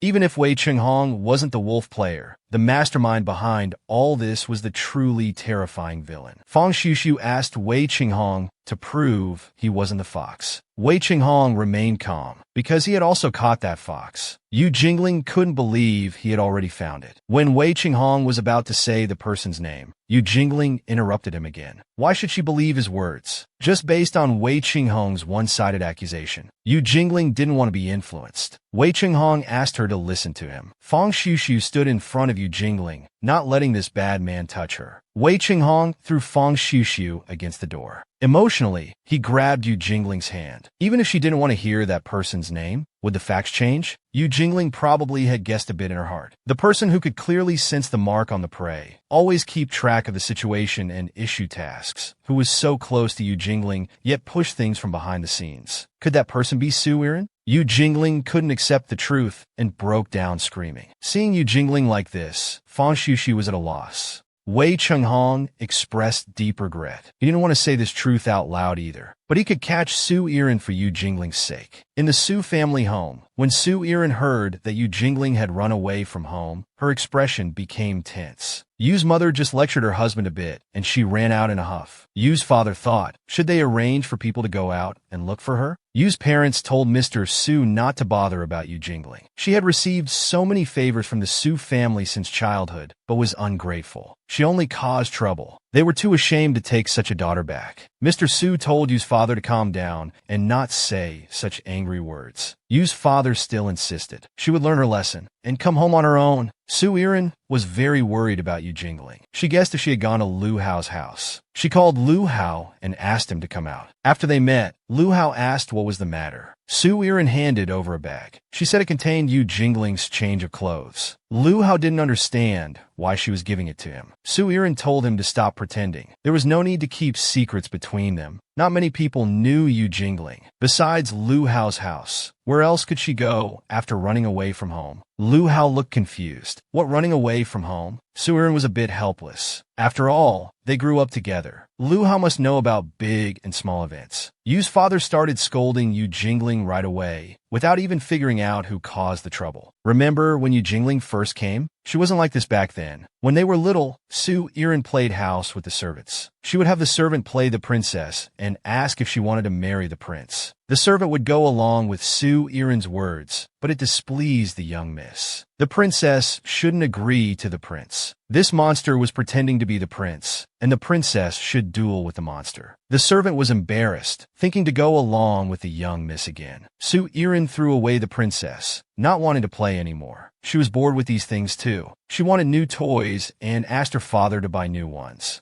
At this time, Yu's father brought Yu Jingling to Su Irin's room. He introduced her as his daughter, who came to the city for summer vacation. If they didn't mind, let Yu Jingling stay and broaden her horizons. Su Irin's eyes lit up when she saw Yu Jingling, because little Yu was just too cute, but her clothes were too rustic. Su Irin wanted to give her own dresses to her. When Lu Hao and Su Irin were playing rough, Yu Jingling would run over to show concern. When Lu Hao called Su Irin stupid, Yu Jingling would help Su Irin get back at him. It was clearly Lu Hao who ran over and bumped into people first. Lu Hao pushed Yu Jingling aside. He even called her a nosy country bumpkin. Yu Jingling got up and pushed Lu Hao too. Accidentally, the toy plane was broken. Lu Hao cried loudly. This was clearly his own doing. Serve him right. At that moment, Yu Jingling's image grew taller in Su Irin's heart. Their commotion attracted Yu's father. Lu Hao tattled to the adults, saying it was all Yu Jingling who pushed him. Yu's father, without distinguishing right from wrong, slapped Yu Jingling. Mr. Su stopped him, asking what he was doing. How big of a deal could it be between children playing? Yu's father didn't care. Children without discipline needed to be taught a lesson. Otherwise, she'd keep causing trouble when she comes to study in the city later. Mr. Su heard that Yu's father was planning to send Yu Jingling to study in the city. Su Irin always knew Yu Jingling wanted to leave, but she selfishly wanted Yu Jingling to stay by her side. Over the years, Su Irin bought her the prettiest dresses, the best desserts, giving Yu Jingling the best she could, just hoping she would stay happily by her side forever. Lu Hao never felt that Yu Jingling was as good as Su Irin said. From the moment he met Yu Jingling, she always seemed to be compromising. Even though Su Irin favored her in everything, she acted like the whole world was bullying her. Su Irin defended her, saying Yu Jingling wasn't originally like this. It was after she went to a neighbor's funeral as a child, was bullied by her brother, and got injured on her hand. She became so obedient after that. But recently, Su Irin felt that Yu Jingling occasionally returned to her old self. Sometimes, she really felt like there were two Yu Jinglings. One as docile as a rabbit, the other. Lu Hao interrupted her mid-sentence. He was really fed up. Su Irin could only see Yu Jingling in her eyes. What about him? Couldn't she see him? Su Irin didn't understand why it suddenly became like this. Lu Hao accused Su Irin. How long was he going to ignore his feelings? Even though he was always behind him, even though he went along with everything he wanted to do. Lu Hao played house with Su Irin and Yu Jingling. Even that excessive hunting game. He went along with Su Irin's act without hesitation. Su Irin was confused. Hunting game? What hunting game? Lu Hao had guessed from the beginning that the fox was Su Irin. Even so, he didn't mind. He had already gone along with the act to this extent. He begged Su Irin. Could he occasionally consider his feelings too? Lu Hao felt that Su Irin clearly knew his feelings, but Su Irin simply couldn't understand what he was saying. In the past, he had indeed noticed Lu Hao's feelings for him, but he thought Lu Hao knew that the person in his heart was Wei Chunghong.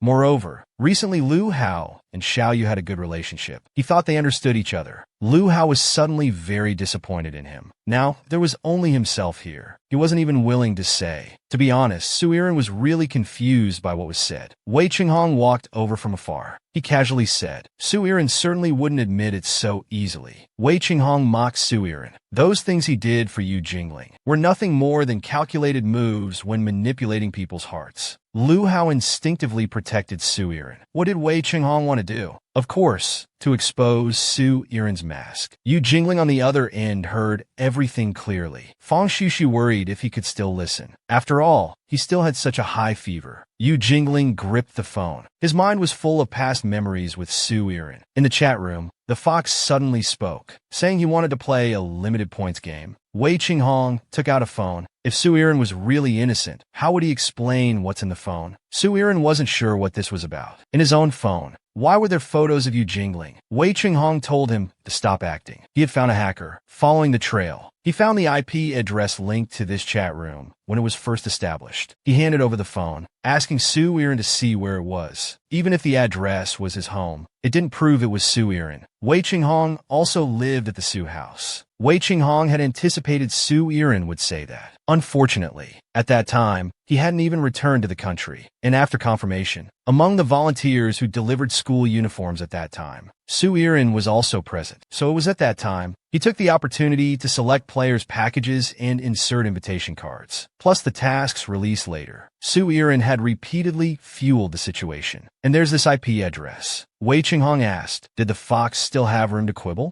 After hearing everything, Yu Jingling's heart was completely shattered. Tears fell uncontrollably. Xie Yunxiao held an envelope in his hand. His actions were somewhat hesitant, thinking, should he really return what's in his hand like this? It's too much of a waste. Even if he kept it for himself, no one would find out, right? But he still knocked on the villa's door. The servant asked who Xie Yunxiao was looking for. It turned out he was looking for Fang Xiuxiu. Hearing it was for the young master, the servant was about to go get Fang Xiuxiu. Fang Xiuxiu saw Xie Yunxiao. His expression was excited. What was he here for? Xie Yunxiao handed over the envelope. He was just here to return this. Inside was Fang Xiuxiu's bank card. Fang Xiuxiu got angry again. Didn't they agree not to bother Yu Jingling before? Was he going back on his word now? Xie Yunxiao shook his head. After careful consideration, he felt he had gone too far. Participating in the game was wrong to begin with. He couldn't accept this card either. Fang Xiuxiu doubted if this person could be so kind-hearted. He looked at Xie Yunxiao's outfit. It must have been bought with his own card. Suddenly coming to his house saying these things, he suspected he had other motives. Was he unsatisfied with the originally agreed price and came to extort more? Xie Yunxiao hadn't touched the money in Fang Xiuxiu's card. He just suddenly had a conscience. Fang Xiuxiu still didn't believe he could be so kind. Coincidentally, the family doctor arrived. Fang Xiuxiu asked the doctor to check the room. Xie Yunxiao caught the key words. Yu Jingling was actually at Fang Xiuxiu's house, and she was sick. Fang Xiuxiu told him Yu Jingling had suffered greatly because of participating in this game. If Xie Yunxiao really had a conscience, he shouldn't play any more tricks. The doctor came out of the room carrying Yu Jingling. Her fever had reached 41 degrees. She must be sent to the hospital immediately. Prolonged high fever could damage the brain. It could even be life-threatening. He quickly told Fang Xiuxiu to prepare the car. Looking at the chaotic scene before him, Xie Yunxiao was shocked. How did it come to this? Was Yu Jingling in this state because of that game? He didn't expect it would have such a big impact on Yu Jingling. He was just momentarily confused when he agreed to act. If something really happened because of the game, it couldn't be considered his fault, right? He was just pulled in halfway to act. Fang Xiuxiu overheard this. What acting?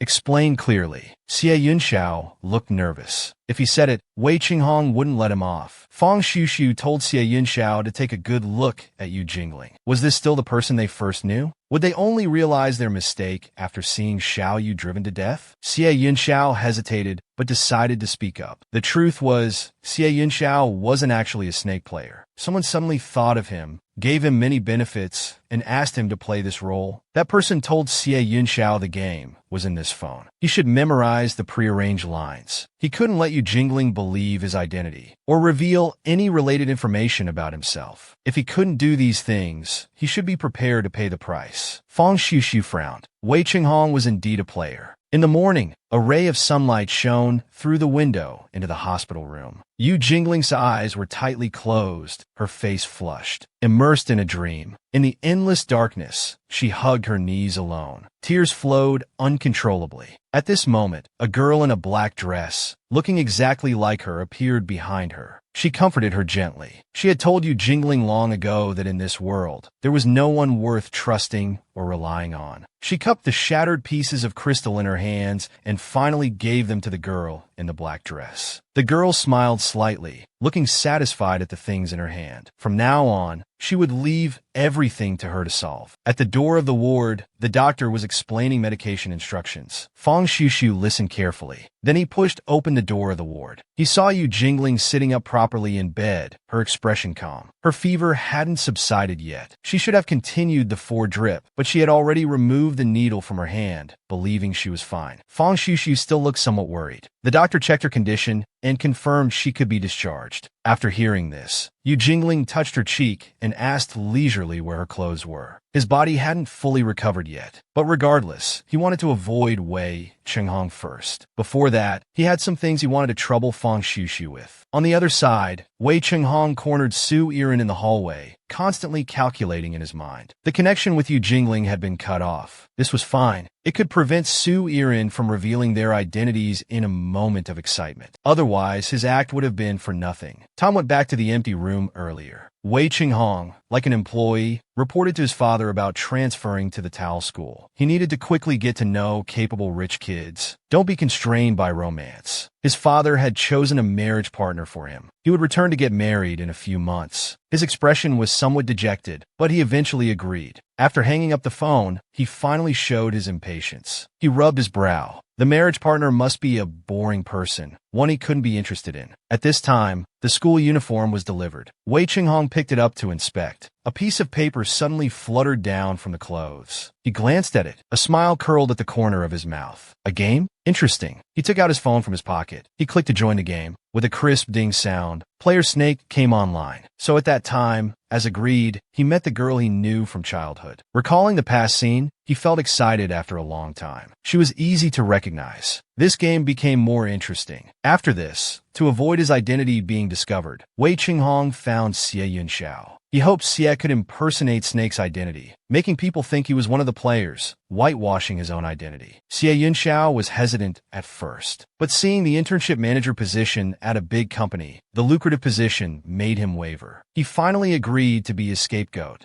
Now, only the last step remained. As long as Su Irin's identity was exposed, he could completely clear himself. Admit it, the final deduction. The organizer of all this could only be Su Irin. Wei Qinghong was confident of victory, pressuring the other side if he was the fox. Su Irin was also startled, remaining silent. Suddenly, the three's phones vibrated simultaneously. This continuous sound gave them all a bad feeling. The three took out their phones at the same time. On the screen was the same message, a video invitation from the fox. As the progress bar completed, Su Irin's expression changed. His face was full of shock and disbelief. He never imagined that the fox would be this person. His thoughts went back to when they were young. That day she excitedly brought a dress, found Yu Jingling who was helping with chores, and showed her the new clothes she received. Seeing Jingling's envious look, she offered to let her wear the dress. She even wanted her to wear it to the party with her that night. Yu Jingling was indeed curious, but her father wouldn't allow her to go to the front hall. Su Irin handed her a hat. After wearing the hat, she wouldn't be discovered. At the time of the party, looking at the splendid front hall, the two little girls held hands eating cake. Remembering there was an even bigger cake in the back kitchen, Su Irin volunteered to go get it. He didn't want to. He had just left a short while ago. He happened to run into Su's father looking for Irin. Seeing the similar back view, he mistook Yu Jingling for his own daughter. Caught off guard, he was pulled by the hand onto the stage. Looking at the sea of people below, his heart was filled only with uneasiness and fear. He stood silently in place, unable to speak. If his own father found out, it would be terrible. Su Wangshu beside him had already noticed something was amiss. He yanked off the hat on his head, loudly exposing that he wasn't Su Irin. He even said he was a thief, calling him a country bumpkin who always stole things. This was clearly deliberate slander. Under everyone's gaze, he was finally discovered by his father. His weak defense went unheard. His father roughly pulled him up, raising his hand to strike his face. At that moment, he suddenly recalled what Wei Qinghong had said when they met. Rather than charging head-on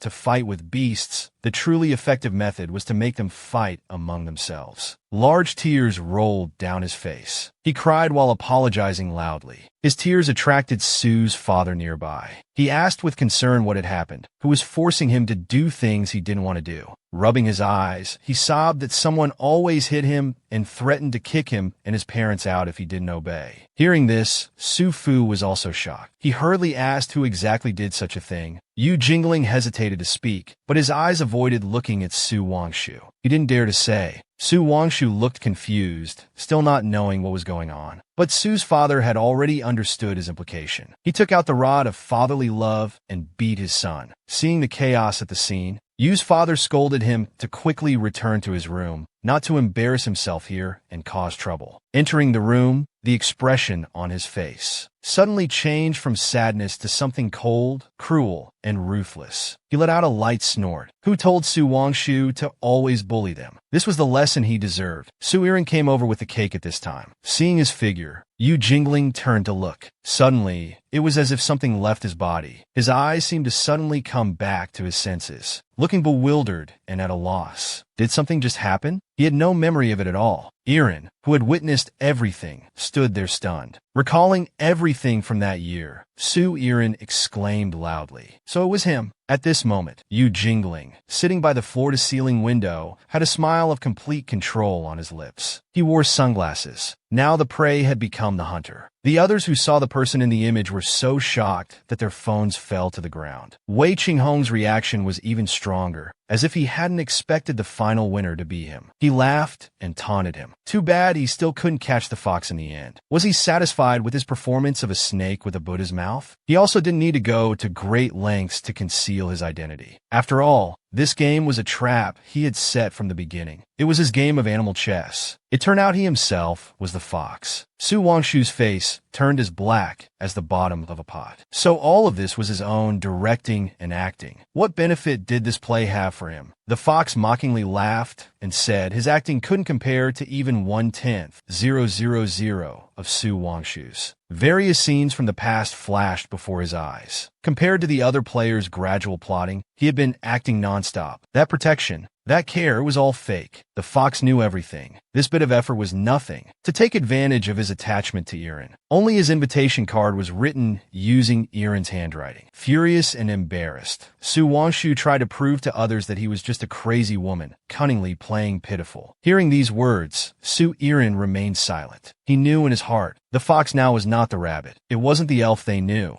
Indeed, he had always known about the fox's existence. These years he treated the elf better, also to prevent another fox from appearing. Unfortunately, all he did in the end was just to fill his own guilt. Su Irin still wanted to argue that he was sincere, but the fox didn't give him a chance to continue. Looking at him with all-seeing eyes, Su Irin indeed didn't hurt them directly, but he selfishly trapped him, not letting him escape this den of evil. Every time the rabbit wanted to leave the Su family, it was him who secretly obstructed it. When he was young, he cried and begged his father to let the elf go to school with him. Later, seeing him save money to return to his hometown on his own, he panicked, not allowing him to leave, completely disregarding Jinling's pain. He promised to keep the secret of the savings, but secretly told Yu's father. Later, when Su Wangshu hurt Jinling, his father wanted to send Jinling away to prevent further harm. He still strongly opposed it, stopping him from escaping the Su family. It was always him interfering, doing everything possible to not let him be free, rather let them be covered in wounds. Initially, he tried to leave several times, but he ruined everything. All the good was just Su Irin's self-indulgence. What he needed was just a doll to manipulate. There was never true equality between them, but it doesn't matter. It's all over now. He should thank these people for pushing the rabbit step by step into despair. If not for this, how could the fox openly take revenge? How could he replace him and leave this disgusting cage? As for their evil wolf with ulterior motives, it's impossible to gain his love. And for the snake hiding in the dark to hurt people, he prepared a small gift to thank him for his dedicated performance in this game. Wei Qinghong picked up his phone. The butler's voice came through.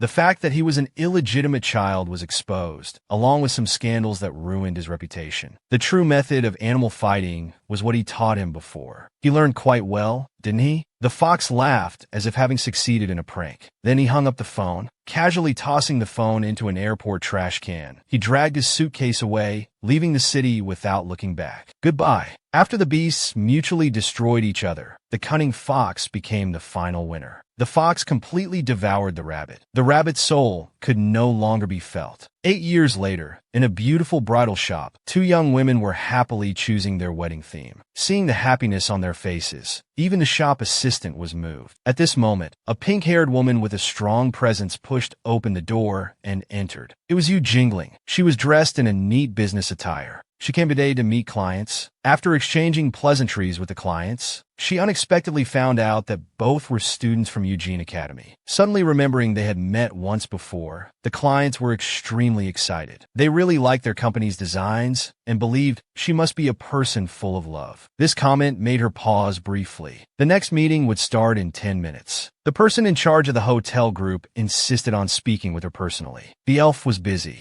The phone connected, and a strange yet familiar voice sounded. Yu Jingling was also surprised to see the person on the screen. It turned out to be Wei Qinghong. Old acquaintances meeting. Unexpectedly, he had established a wedding planning company. After all, it's all about routines. Yu Jingling responded with a smile. She was best at weaving beautiful dreams. She knew about these things. The two wore fake smiles, as if the events of the past never happened. She heard that Wei Qinghong eventually married into a wealthy family. His wife loved to play and was quite famous in the wedding industry. She didn't care about these things. After returning to the country, Yu Jingling hadn't met the other two. She no longer cared about their current situations. Seeing how much she had changed now, Wei Qinghong even felt a bit nostalgic for that feeling of meeting a worthy opponent back then. He hadn't been able to feel that since. Yu Jingling disagreed. He was clearly defeated by the fox. It seemed the little white rabbit from back then had truly disappeared. Didn't he regret it at all? The fox wasn't sure either. At this moment, Fang Shushu beside her slammed the table hard. He strongly disagreed with her talking to Wei Qinghong. This person had hurt her so badly before. Even if he was a business partner, he was still very angry. Yu Jingling had already made up her mind. She wouldn't sign that contract without saying it. But the fox was also troubled by Fang Shushu's persistence. Many years had passed. Even if she met the people from back then again, her heart wouldn't stir at all. The rabbit couldn't come back anymore. It's better to let go early. Don't persist anymore. Fang Shushu didn't believe it. He wanted to try one more time. He was seen sneakily taking something out from outside, smiling, mysteriously pulling out a large bouquet of flowers, giving it to her, as beautiful as a flower. These words suddenly took her back to under the cherry blossom tree back then. The postcard the rabbit received. Her expression didn't change. She seemed to have no reaction. Fang Shushu felt a bit discouraged. So many experiments had no effect. This was really the last time. Yu Jingling looked at his back and sighed. She really couldn't do anything about him. She called out classmate Shushu behind his back, with a smile just like in the past. So the rabbit was really still there. Fang Shushu's joy was evident on his face. But the next moment, he was pushed away by the elf. She said this must all be his illusion. The two walked into the sunlight, bickering.